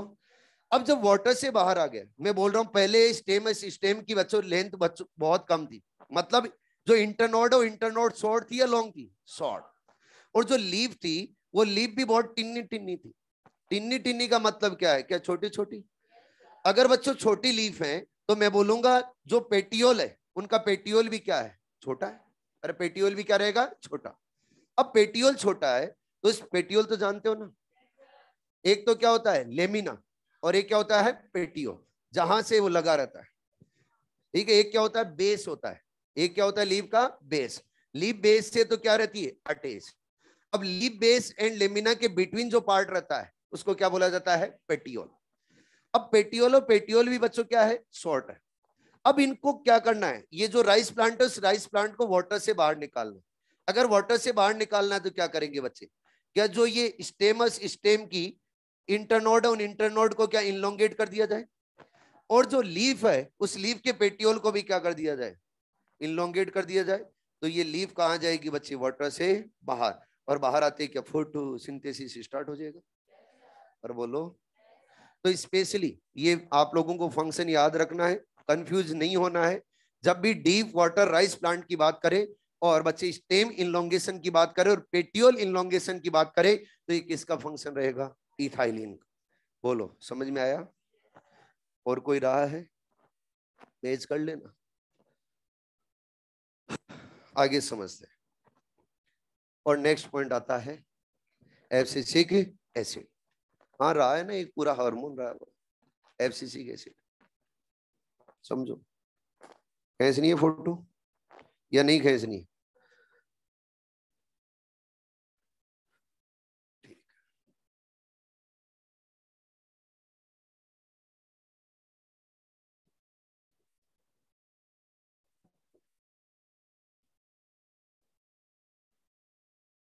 एब्सिसिक एसिड जिसको क्या बोला जाता है, एबीए। बच्चों एब्सिसिक एसिड है, उस एब्सिसिक एसिड की डिस्कवरी भी एक्सीडेंटल है। जैसे आप लोगों ने अभी तक 4 हॉर्मोन्स पढ़े हैं, इनकी सभी की जो डिस्कवरी थी वो क्या थी, एक्सीडेंटल। तो ये भी क्या है, एक्सीडेंटल। अब कैसे है वो समझिए। एक साइंटिस्ट वर्क कर रहे थे और वर्क करते करते ही उनको बच्चों एक केमिकल सब्सटेंस ऐसा मिला जो सेल डिवीजन को कर रहा था इनिबिट। जो सेल डिवीजन को इनिबिट कर रहा था तो उस केमिकल सब्सटेंस को उन्होंने नाम दे दिया बच्चे इनिबिटर बी। क्या नाम दे दिया, इनिबिटर बी। इनिबिटर बी नाम दे दिया। फिर दूसरे साइंटिस्ट थे, उन्होंने बच्चे दूसरे साइंटिस्ट थे उन्होंने भी काम किया, कोई वो वर्क कर रहे थे प्लांट्स के ऊपर, और वर्क करते करते उनको भी एक ऐसा केमिकल मिला जो केमिकल बच्चों प्लांट्स और प्लांट्स के अंदर ऑक्सीजन को कर रहा था प्रमोट। किसको प्रमोट कर रहा था, ऑक्सीजन। जब ऑक्सीजन को प्रमोट कर रहा था तो उसको नाम दे दिया बच्चे ऑक्सीजन। क्या नाम दे दिया, ऑक्सीजन। ऑक्सीजन सेकंड नाम दिया उन्होंने। क्या नाम दिया था, ऑक्सीजन सेकंड। फिर उसके बाद में एक बच्चों ऐसा, फिर एक साइंटिस्ट है वो काम करे थे प्लांट्स के ऊपर, तो उनको भी एक ऐसा केमिकल मिला जो बच्चे सीड ऑन सीड के अंदर डोरमेंसी को मेंटेन कर रहा था। सीड की डोरमेंसी को क्या कर रहा था, मेंटेन। जब वो केमिकल सीड की डोरमेंसी को मेंटेन कर रहा था तो उस साइंटिस्ट ने उस केमिकल को नाम दे दिया बच्चे डोरमिन। क्या नाम दे दिया, डोरमिन। तो देखो एक साइंटिस्ट जब काम कर रहे थे किसी अदर प्लांट के ऊपर, कोई और वो एक्सपेरिमेंट कर रहे थे, तो उनको गलती से एक ऐसा केमिकल मिल गया जो सेल डिवीजन को क्या कर रहा था, इनिबिट। उस केमिकल को नाम क्या दिया था, इनिबिटर बी। दूसरे साइंटिस्ट थे कोई, वो दूसरे वर्क में लगे हुए थे, तो उनको गलती से एक ऐसा केमिकल मिल गया जो केमिकल बच्चों ऑक्सीजन को क्या कर रहा था, प्रमोट। तो उन्होंने उसको नाम क्या दे दिया, ऑक्सीजन सेकेंड। बच्चों और साइंटिस्ट वो भी काम कर रहे थे, उनको भी एक ऐसा केमिकल मिला जो प्लांट्स के अंदर डोरमेंसी और डोरमेंसी को क्या कर रहा था, प्रमोट। अगर डोरमेंसी को प्रमोट कर रहा था, ब्रेक नहीं कर रहा था, क्या कर रहा था, प्रमोट, तो उसको नाम क्या दे दिया, डोर्मिंग। फिर जब साइंटिस्ट ने स्टडी की तो सभी ने पता लगाया कि ये जो 3 अलग अलग बताए गए केमिकल है, ये 3 अलग अलग नहीं है, ये क्या है, एक ही है। ये इसके फिजियोलॉजिकल इफेक्ट होते हैं अलग अलग। जब अलग अलग इनके फिजियोलॉजिकल इफेक्ट थे तो उन्होंने फिजियोलॉजिकल इफेक्ट के बेसिस पे क्या दे दी, नेमिंग। एक्चुअल में ये जो फिजियोलॉजिकल इफेक्ट होते हैं वो किसके होते हैं, एब्सिसिक एसिड के। अरे ठीक है बच्चों, एब्सिसिक एसिड, एब्सिसिक एसिड का सिंथेसिस कैसे होता है आप लोगों को बता रखा है। कैरोटिनॉइड्स, उन कैरोटिनॉइड्स का जब भी ऑक्सीडेशन होता है तो क्या बनता है बच्चे, एब्सिसिक एसिड। बच्चों कैरोटिनॉइड्स के अंदर एक कैरोटिनॉइड का मैं नाम लिख रहा हूं आपके सामने, नाम क्या है, वाइलोजेंथिन। वाइलोजेंथिन है, जब इसका ऑक्सीडेशन होता है तो इसके ऑक्सीडेशन से बच्चे बनता है आगे एब्सिसिक एसिड। तो ये भी एग्जाम में क्वेश्चन पूछा गया है कि कैरोटिनॉइड, उन कैरोटिनॉइड के ऑक्सीडेशन से फॉर्म होने वाला जो हार्मोन है उसका नाम क्या है, एब्सिसिक एसिड। याद रखना आप लोगों को। एब्सिसिक एसिड के अगर फिजियोलॉजिकल इफेक्ट देखें तो ज्यादा नहीं है, इसके बहुत कम है। पहला फिजियोलॉजिकल इफेक्ट, बच्चे ग्रोथ को करता है ये इनिबिट। ग्रोथ को इनिबिट कैसे करता है, सेल डिवीजन को इनिबिट कर देता है, तो क्या ग्रोथ इनिबिट हो जाएगी, अरे बोलो।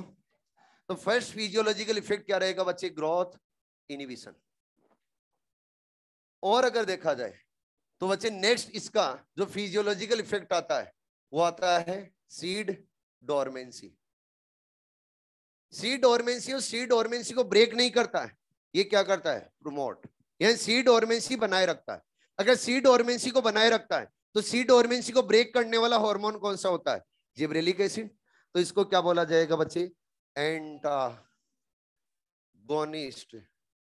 Of gibberellic acid. जब भी बच्चों प्लांट बॉडी में स्ट्रेस डेवलप होते तो स्ट्रेस डेवलप होने पे कौन सा हार्मोन फॉर्म होता है, एब्सिसिक एसिड। तो क्या एब्सिसिक एसिड को स्ट्रेसिंग हार्मोन बोला जाए। तो एग्जाम में क्वेश्चन ये भी पूछा गया, which of the following is stressing hormone, क्या गया answer, abscisic acid. Stressing hormone है तो ये क्या करवाता है, क्या स्टोमेटा को क्लोज करवाता है। तो स्टोमेटा, उस स्टोमेटा क्लोजिंग के लिए रेस्पॉन्सिबल कौन होता है, एब्सिसिक एसिड। और स्टोमेटा ओपनिंग के लिए रेस्पॉन्सिबल कौन होता है, साइटोकाइनिन। जिब्रेलिन नहीं, क्या, साइटोकाइनिन। अगर ये बच्चों स्टोमेटा को क्लोज करवा रहा है तो ट्रांसपीरेशन को क्या इनिबिट कर रहा है, अरे बोलो। तो इसको क्या बोल सकते हैं, क्या एंटी ट्रांसपेरेंट, अरे क्या बोल सकते हैं, एंटी ट्रांसपेरेंट। नेक्स्ट बच्चों इसका एक इंपॉर्टेंट रोल रहता है, ये क्या करवाता है, सीड है, उस सीड का फॉर्मेशन करवाता है, यानी डेवलपमेंट करवाता है। क्या करवाता है, डेवलपमेंट। सीड का डेवलपमेंट करवाएगा, सीड के अंदर क्या करवाएगा, मैच्योरेशन। और बच्चों सीड है, उस सीड के अंदर डोरमेंसी भी मेंटेन करेगा। यानी सीड को डेवलप करवाने से लेकर डोरमेंसी तक कौन रेस्पॉन्सिबल रहता है बच्चे, एब्सिसिक एसिड। ठीक है जी, हेलो, हार्मोन हो गए कंप्लीट।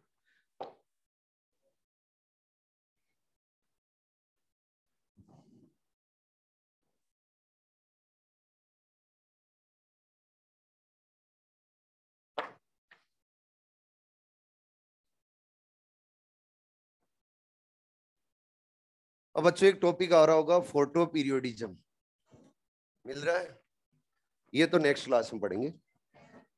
उससे पहले वर्नेलाइजेशन, क्या, वर्नेलाइजेशन।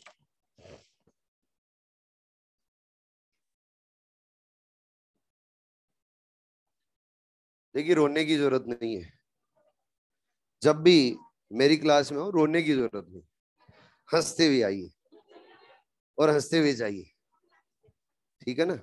2.5 घंटे की क्लास है मेरी, उसका मैं क्या कर सकता हूँ, मेरा भी तो टॉपिक करवाना मुझे। अगर आप 5-5 मिनट 10-10 मिनट पहले छोड़ूंगा मैं आपको, तो फिर मैं बुलाऊंगा 2.5, क्या मैं तो 3 घंटे की बुलाऊंगा और नॉन स्टॉप बोलूंगा। फिर आप मन ही मन में कुछ बोलोगे हैं, और ऐसी ऐसी बातें बोलोगे जो पड़ोसी भी नहीं सुन सकता, है ना। उससे अच्छा ये है कि यहीं पे 5-10 मिनट लूंगा, ज्यादा नहीं लूंगा, मैक्सिमम 15 मिनट। कल ले लीजिए, कल मेरे को नया चैप्टर स्टार्ट करना है, प्लांट डाइवर्सिटी, प्लांट डाइवर्सिटी। और प्लांट डाइवर्सिटी के लिए आप मॉड्यूल नंबर 4 लेके आए। कौन सा? Module number 4। फिर से मैं बोल रहा हूं, मॉड्यूल नंबर 4 लेके आना है कल। कौन सा? Module number 4। और प्लांट डाइवर्सिटी के बाद में स्टॉप लगा देंगे, पुलिस स्टॉप। वर्नलाइजेशन समझिए। अब देखो अभी तक हमने कितने हार्मोन्स पढ़े, इधर ध्यान, ज्यादा नहीं रोकूंगा मैं आपको, समझ में भी। अभी तक हमने कितने हार्मोन स्टडी किए हैं? 5। ये 5 के 5 हार्मोन से ये प्लांट बॉडी से आइसोलेट किए जा चुके हैं। ये 5 के 5 हार्मोन्स प्लांट बॉडी से क्या किया जा चुके हैं? आइसोलेट। लेकिन बच्चों कुछ हार्मोन्स ऐसे हैं जो प्लांट बॉडी से आइसोलेट नहीं हुए।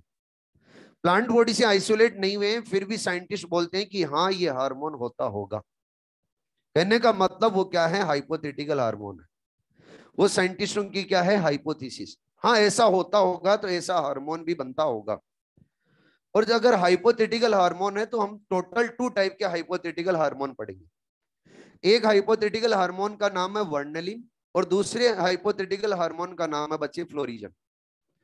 ये दोनों जो हाइपोथेटिकल हार्मोन है ये भी इंपॉर्टेंट है। इंपॉर्टेंट क्यों बोल रहा हूं? क्योंकि बच्चे इनसे भी क्वेश्चन आए हुए और आ भी रहे करंट में देखा जाए तो।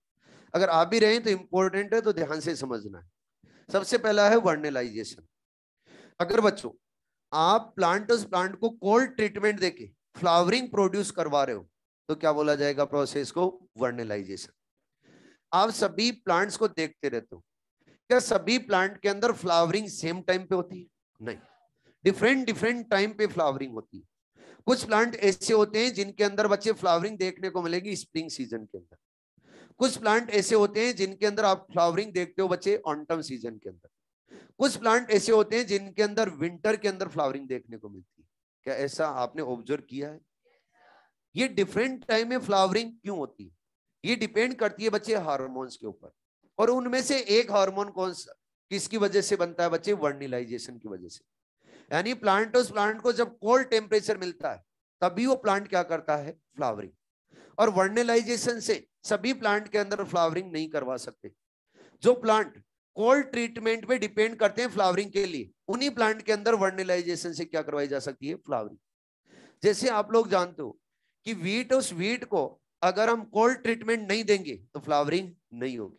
अगर वीट के आपको सीड है, उस सीड को जर्मिनेट करवाना चाहते हो समर में तो करवा सकते हो, जर्मिनेट तो हो जाएगा वो। लेकिन बच्चे बाद में उसके अंदर फ्लावरिंग और मैं बोलूंगा फ्रूटिंग नहीं होगी, फ्रूट फॉर्म नहीं होंगे। अगर फ्रूट फॉर्म नहीं हो रहे तो रीजन क्या है? उसको कोल्ड ट्रीटमेंट नहीं मिला। और जब कोल्ड ट्रीटमेंट नहीं मिला तो फिर उसके अंदर जो हार्मोन बनना था वो हार्मोन नहीं बना। और जब हार्मोन नहीं बना तो उसके अंदर फ्लावरिंग भी नहीं हुई। तो कुछ प्लांट ऐसे होते हैं जिनको फ्लावरिंग के लिए कोल्ड ट्रीटमेंट चाहिए होता है। कोल्ड ट्रीटमेंट लेके अगर फ्लावरिंग करवा रहे हैं तो प्रोसेस को क्या बोला जाता है? वर्नलाइजेशन। बच्चों वर्नलाइजेशन, उस वर्नलाइजेशन के लिए रिक्वायरमेंट क्या रहेगी? रिक्वायरमेंट के लिए सबसे पहला एक्टिवली डिवाइडिंग सेल होनी चाहिए। क्या होनी चाहिए बच्चे? एक्टिवली डिवाइडेड सेल, या फिर बोलो एक्टिवली डिवाइडिंग सेल्स होनी चाहिए। मैं एक्टिवली डिवाइडिंग सेल्स के लिए क्यों बोल रहा हूं? बच्चों अगर सेल वो सेल डिवाइड ही नहीं करेगी तो क्या फ्लावर का फॉर्मेशन हो पाएगा? फ्लावर के लिए भी तो सेल चाहिए नहीं चाहिए? तो एक्टिवली डिवाइडिंग सेल होनी चाहिए। सेकंड, लो टेम्परेचर चाहिए। टेम्परेचर क्या चाहिए? लो। और लो टेम्परेचर, और लो टेम्परेचर कितना होना चाहिए? 0 to 10 डिग्री सेंटीग्रेड। और कितना होना चाहिए? 0 to 10 डिग्री सेंटीग्रेड। बच्चों लो टेम्परेचर के अलावा ऑप्टिमम हाइड्रेशन मिलना चाहिए। क्या मिलना चाहिए? Optimum hydration. ऑप्टिमम हाइड्रेशन का मतलब क्या है? ऑप्टिमम वाटर मिलना चाहिए। अगर वाटर प्रॉपर मिलेगा तभी ग्रोथ प्रॉपर करेगा, और ग्रोथ जब प्रॉपर होगी तभी उसके अंदर फ्लावरिंग हो पाएगी। बच्चे उस प्लांट को ऑप्टिमम न्यूट्रिशन भी मिलना चाहिए। क्या मिलना चाहिए? Optimum nutrition. ऑप्टिमम न्यूट्रिशन, और ऑप्टिमम न्यूट्रिशन मिलेगा तभी वो क्या करेगा? फ्लावरिंग। और बच्चे ऑक्सीजन, और ऑक्सीजन भी प्रॉपर मिलना चाहिए। अगर ऑक्सीजन प्रॉपर मिल रहा है, ऑप्टिमम न्यूट्रिशन मिल रहा है, हाइड्रेशन यानी वाटर प्रॉपर मिल रहा है, लो टेम्परेचर मिल रहा है, सेल भी बच्चों एक्टिवली डिवाइड हो रही है, तो क्या करवा सकते हैं हम? वर्नलाइजेशन। और वर्नलाइजेशन करवाने के लिए बच्चों एक हार्मोन रिक्वायर्ड होता है, और उस हार्मोन का नाम है वर्नलिन। क्या नाम है? वर्नलिन।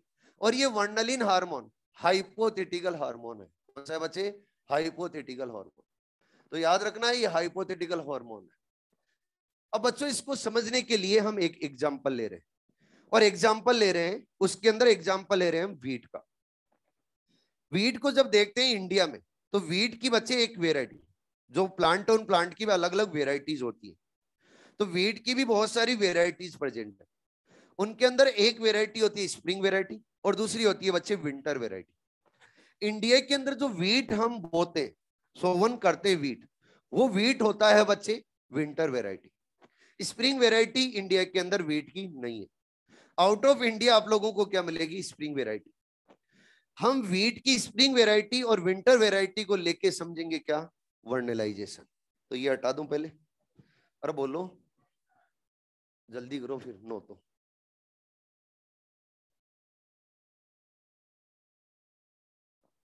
हो गया।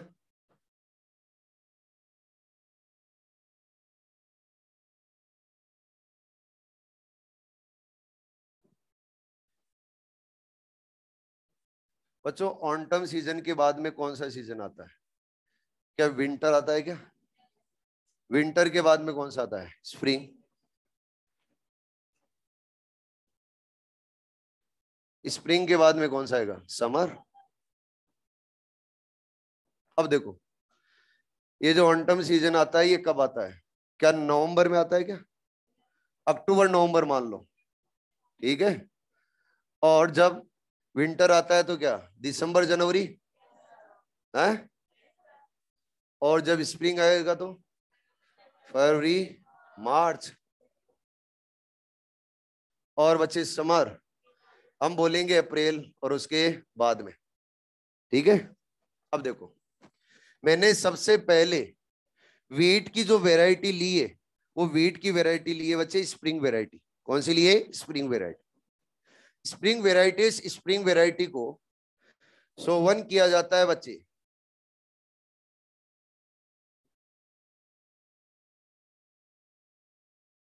कौन से सीजन के अंदर? स्प्रिंग में। बोना, यानी सीड ऑन सीड को जर्मिनेट करवाया जाता है किसके अंदर? स्प्रिंग में। स्प्रिंग में जब हम जर्मिनेट करवाते हैं तो इसके अंदर क्या हो जाती है बच्चे? फ्लावरिंग। और फ्लावरिंग हो जाएगी तो क्या फिर बच्चे फ्रूटिंग हो जाएगी। और जब फ्रूटिंग हो जाएगी तो फिर क्या कर ली जाएगी बच्चे? हार्वेस्टिंग। क्या कर ली जाएगी? हार्वेस्टिंग, यानी उनको काट लिया जाएगा। कहने का मतलब यह है कि स्प्रिंग वेराइटी है वीट की। उस वीट की जो स्प्रिंग वेराइटी है, स्प्रिंग वेराइटी को हम प्रोडक्शन लेना चाहते हैं तो कितने मंथ्स में? क्या फरवरी से स्टार्ट किया और कब बच्चों मिला? अभी अप्रैल। यस और नो? क्या 3 मंथ्स के अंदर हमें स्प्रिंग वेराइटी वीट की प्रोडक्शन दे सकती? अरे यस और नो? आपके सामने तो फिर बोलने में क्या प्रॉब्लम है? शर्म आ रही है क्या? मैं ले रहा हूं बच्चे वीट वेराइटी। उस वीट की कौन सी वेराइटी ले रहा हूं? Winter variety. विंटर वेराइटी लिए वीट की। और जब विंटर वेराइटी लेते हैं तो इंडिया में आप देखते हो विंटर वेराइटी का ही यूज किया जाता है। तो उसकी सीड को जर्मिनेट कब किया जाता है? अरे बोलो, क्या बच्चे अक्टूबर में या फिर नवंबर में? विंटर वेराइटी को हमने ग्रो करवाया कब बच्चे? अक्टूबर। फिर हम बोल रहे हैं कि आगे जब हम गए तो आगे जाएंगे तो क्या उसके अंदर वेजिटेटिव ग्रोथ होगी? क्या हो रही है? Vegetative growth. वेजिटेटिव ग्रोथ हो रही है। फिर बच्चों आगे जाके दिसंबर और जनवरी में क्या होता है? क्या टेम्परेचर कम होने लगता है? तो टेम्परेचर कम होगा तो क्या होगा? वर्नेलाइजेशन। जब इसमें वर्नेलाइजेशन हुआ तो वर्नेलाइजेशन होने पे सबसे पहले वेजिटेटिव ग्रोथ क्या हुई? कंप्लीट। फर्टिलाइजेशन देने पे सबसे पहले वेजिटेटिव ग्रोथ को जल्दी से क्या किया जाता है? कंप्लीट। और जब वेजिटेटिव ग्रोथ कंप्लीट हुई तो फिर स्टार्ट हुई बच्चे रिप्रोडक्टिव ग्रोथ। और रिप्रोडक्टिव ग्रोथ स्टार्ट हो गई तो फिर बच्चे इसके अंदर क्या फ्लावर फॉर्म होंगे? फ्लावरिंग होगी। और जब फ्लावरिंग होगी तो क्या हार्वेस्टिंग करेंगे? और आप सभी जानते हो जब हार्वेस्टिंग की जाती है विंटर वैरायटी की तो मार्च लास्ट या फिर अप्रैल फर्स्ट में की जाती है। और ये नो बताओ, विंटर वेराइटी का प्रोडक्शन हमें कलेक्ट करने में कितने मंथ्स लग गए? क्या 6 to 8 मंथ्स? और यस और नो? अब मैं ये चाह रहा हूं कि जो विंटर वेराइटी है, इस विंटर वेराइटी को स्प्रिंग सीजन के अंदर में ग्रो करवा दूं और ग्रो करवा के बच्चे इससे प्रोडक्शन ले लूं। क्या मैं सही सोच रहा हूं? बिल्कुल। सोच तो सही है, लेकिन रिजल्ट क्या आता है वो अपन अलग देखेंगे। तो मैंने बच्चे क्या ली, विंटर वेराइटी।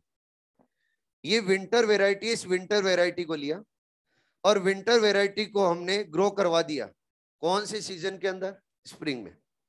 जब स्प्रिंग में ग्रो करवाया तो इसके अंदर बच्चे वेजिटेटिव ग्रोथ ही चलती रही, वेजिटेटिव ग्रोथ ही चलती रही बच्चे, फ्लावरिंग नहीं हुई।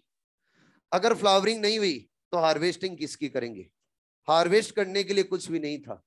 ऐसा क्यों हुआ, ऐसा इसलिए हुआ कि विंटर वेराइटी को लो टेम्परेचर नहीं मिला, और अगर लो टेम्परेचर नहीं मिला तो वर्नलिन हार्मोन एक्टिवेट नहीं हुआ। अगर वर्नलिन हार्मोन एक्टिवेट नहीं हुआ तो उसके अंदर फ्लावरिंग भी नहीं हुई। तो क्या करें अब, एक तरीका है कि विंटर वेराइटी, उस विंटर वेराइटी का जो लाइफ स्पान का जो टाइम ड्यूरेशन है उसको शॉर्ट कर लिया जाए। और वो शॉर्ट करने का तरीका क्या है, आर्टिफिशियल वर्निलाइजेशन दिया जाए। क्या दिया जाए, आर्टिफिशियल वर्निलाइजेशन। अब आर्टिफिशियल वर्निलाइजेशन का मतलब ये मत समझ लेना कि वीट के सीड को लेंगे और टेम्परेचर लो कर देंगे, ये आर्टिफिशियल वर्निलाइजेशन नहीं है। पहले वीट, उस वीट के सीड को हम वाटर में डालेंगे। जब वाटर में डालेंगे तो बच्चों उससे क्या डेवलप होंगे, क्या सीडलिंग, अरे क्या डेवलप होंगे, सीडलिंग। और जब सीडलिंग डेवलप हो गए तो फिर जो सीडलिंग रखने वाले सीड है उनको हम लो टेम्परेचर देंगे। अब जब लो टेम्परेचर देंगे तो सीडलिंग के अंदर क्या प्रेजेंट है, वर्नलिन। वो वर्नलिन हार्मोन बच्चों हो जाएगा एक्टिवेट। अब एक्टिवेट हो गया है तो अब इन सीड को क्या कर दो बच्चे, सोइल में डाल दो। और अब इन सीड को सोइल में डालेंगे तो पहले से ही वर्नलिन हार्मोन क्या है, एक्टिवेट। तो क्या करेगा, सबसे पहले वेजिटेटिव ग्रोथ को जल्दी से कंप्लीट करेगा, क्योंकि वेजिटेटिव ग्रोथ कंप्लीट होगी तभी तो रिप्रोडक्टिव ग्रोथ हो पाएगी। वेजिटेटिव ग्रोथ का मतलब क्या है, अरे वेजिटेटिव ग्रोथ का मतलब क्या है, अरे डेवलप करना प्लांट के अंदर रूट, स्टेम, लीफ। अगर रूट, स्टेम, लीफ का डेवलपमेंट करेंगे तभी तो फ्लावर बना पाएंगे। अगर रूट, लीफ, स्टेम ही नहीं बनेगी तो फ्लावर का डेवलपमेंट नहीं हो पाएगा। तो जब हम वर्नलाइजेशन कर देंगे आर्टिफिशियल, और आर्टिफिशियल वर्नलाइजेशन कर देंगे तो वर्नलिन हार्मोन पहले ही क्या हो जाएगा, एक्टिवेट। और एक्टिवेट हो जाएगा तो पहले वेजिटेटिव ग्रोथ को क्या करेगा, जल्दी से कंप्लीट। जब वेजिटेटिव ग्रोथ को जल्दी से कंप्लीट करेगा तो क्या रिप्रोडक्टिव ग्रोथ के लिए प्रॉपर टाइम मिलेगा। और बोलो, चलो तो क्या करवाते हैं, artificial vernalization in winter variety. अब इस विंटर वेराइटी को कहां जर्मिनेट कर रहे हैं बच्चे, अरे बोलो, स्प्रिंग में। स्प्रिंग में कर रहे हैं तो इसके अंदर वेजिटेटिव ग्रोथ क्या होगी, जल्दी से कंप्लीट। और जब वेजिटेटिव ग्रोथ जल्दी से कंप्लीट हो जाएगी तो क्या रिप्रोडक्टिव ग्रोथ के लिए प्रॉपर टाइम रहेगा। अगर रिप्रोडक्टिव ग्रोथ होगी तो फिर क्या इसकी हार्वेस्टिंग कर लेंगे। अब मुझे बताओ, वर्नलाइजेशन हम कर रहे हैं और लो टेम्परेचर दे रहे हैं, तो लो टेम्परेचर देने पे वर्नलिन हार्मोन एक्टिवेट होता है। आप तो मुझे एक पहला पॉइंट तो ये बताओ कि वेजिटेटिव ग्रोथ कंप्लीट हुए बिना ही क्या रिप्रोडक्टिव ग्रोथ स्टार्ट हो जाएगी। पहले वेजिटेटिव ग्रोथ को क्या करना पड़ता है, कंप्लीट। जब आप यहां पर देख रहे हो विंटर वेराइटी, ये जो विंटर वेराइटी है इसको हमने स्प्रिंग सीजन के अंदर बच्चे ग्रो करवाया, यानी इसको जर्मिनेट करवाया, तो इसके अंदर वर्नलिन हार्मोन एक्टिवेट नहीं हुआ। और अगर वर्नलिन हार्मोन एक्टिवेट नहीं हुआ तो पूरे टाइम ही क्या चलती रही, वेजिटेटिव ग्रोथ। अगर वर्नलिन हार्मोन एक्टिवेट हो जाता तो जल्दी से वेजिटेटिव ग्रोथ को क्या करवा देता, कंप्लीट। और बच्चे वेजिटेटिव ग्रोथ कंप्लीट होती तो फिर क्या स्टार्ट होता, रिप्रोडक्टिव ग्रोथ। क्लियर है। अब देखो यहां पे हमने क्या किया है, पहले से ही आर्टिफिशियली क्या कर दिया, वर्नलाइजेशन। तो वर्नलिन हार्मोन पहले से ही क्या हो गया है, एक्टिवेट। अगर वर्नलिन हार्मोन पहले से ही एक्टिवेट हो गया है तो अब बच्चे वेजिटेटिव ग्रोथ है उसको जल्दी से क्या करेगा, कंप्लीट। और रिप्रोडक्टिव ग्रोथ के लिए प्रॉपर टाइम प्रोवाइड करेगा। ठीक है, तो इसका आप लोगों को सिग्निफिकेंस लिखा हुआ मिलेगा किसके अंदर, आपकी एनसीईआरटी में और मॉड्यूल में। लाओ पढ़ के सुनाता हूं। Vernalization prevents precocious reproductive development late in the growing season and enable the plant to have sufficient time to reach maturity। यानी प्लांट उस प्लांट के अंदर रिप्रोडक्टिव ग्रोथ के लिए प्रॉपर टाइम प्रोवाइड करेगा। तो बच्चे प्लांट में अगर रिप्रोडक्टिव ग्रोथ के लिए प्रॉपर टाइम मिलेगा तो क्या मेच्योरिटी है यानी सीड है, वो सीड क्या अच्छे से डेवलप होंगे? और बोलो, यही बोल रहा है। आगे बात करें तो plant to plant different different type के होते हैं। कुछ प्लांट को हम बोलते हैं एनुअल प्लांट, कुछ प्लांट को बोलते हैं बाइनियल प्लांट, और कुछ प्लांट को बोलते हैं पेरेनियल प्लांट। पढ़ रखा होगा आपने। कौन से होते हैं एनुअल प्लांट? जो हर साल, है ना? गलत। वन सीजन के अंदर अपनी लाइफ स्पान अगर कंप्लीट कर लेता है वन सीजन में, तो उसको क्या बोला जाता है? एनुअल। जो बच्चों टू सीजन के अंदर अपनी लाइफ साइकिल कंप्लीट करे, वन सीजन के अंदर वेजिटेटिव ग्रोथ और नेक्स्ट के अंदर रिप्रोडक्टिव ग्रोथ, तो क्या बोला जाए इसको? बाइनियल। और मोर देन टू सीजन के अंदर करे वेजिटेटिव रिप्रोडक्टिव ग्रोथ, तो क्या बोला जाएगा? पेरिनियल। यही होता है। मैं बच्चों कुछ ऐसे प्लांट ले रहा हूं जो वर्नलाइजेशन के ऊपर डिपेंड करते हैं, यानी उनको फ्लावरिंग करने के लिए लो टेम्परेचर चाहिए, और लो टेम्परेचर चाहिए, और प्लांट है बाइनियल प्लांट। कौन से प्लांट है? Biennial plant. अगर उन प्लांट को हम पहले ही बच्चे लो टेम्परेचर दे दें, तो क्या एक ही सीजन के अंदर वो रिप्रोडक्टिव और वेजिटेटिव ग्रोथ कंप्लीट कर लेंगे? अगर हम बाइनियल प्लांट में कुछ ऐसे प्लांट ले जिनमें वर्नलाइजेशन की रिक्वायरमेंट होती है, और उनको आर्टिफिशियली वर्नलाइजेशन दे, तो आर्टिफिशियली वर्नलाइजेशन देने पे वो प्लांट क्या एनुअल में कन्वर्ट हो जाएंगे? बिल्कुल। तो वर्नलाइजेशन प्रोसेस को यूज में लेके हम बाइनियल प्लांट को किस में कन्वर्ट कर सकते हैं? एनुअल में। जैसे फॉर एग्जांपल कैबेज, नाम सुना है क्या? कैबेज है वो कैसा प्लांट होता है? बाइनियल। लेकिन अगर आप उसको बचे टेम्परेचर दोगे, लो टेम्परेचर दोगे, तो उसके अंदर क्या हो जाएगा? वर्नलाइजेशन।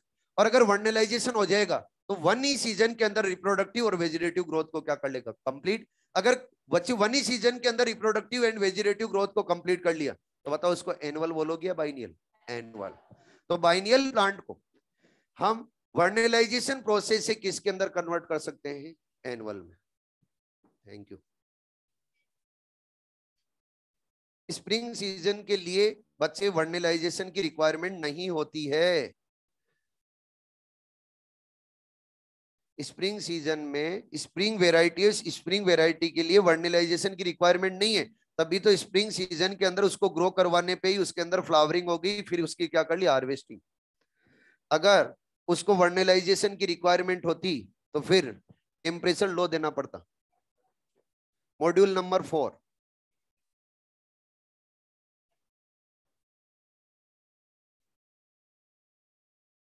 देखते हैं आगे।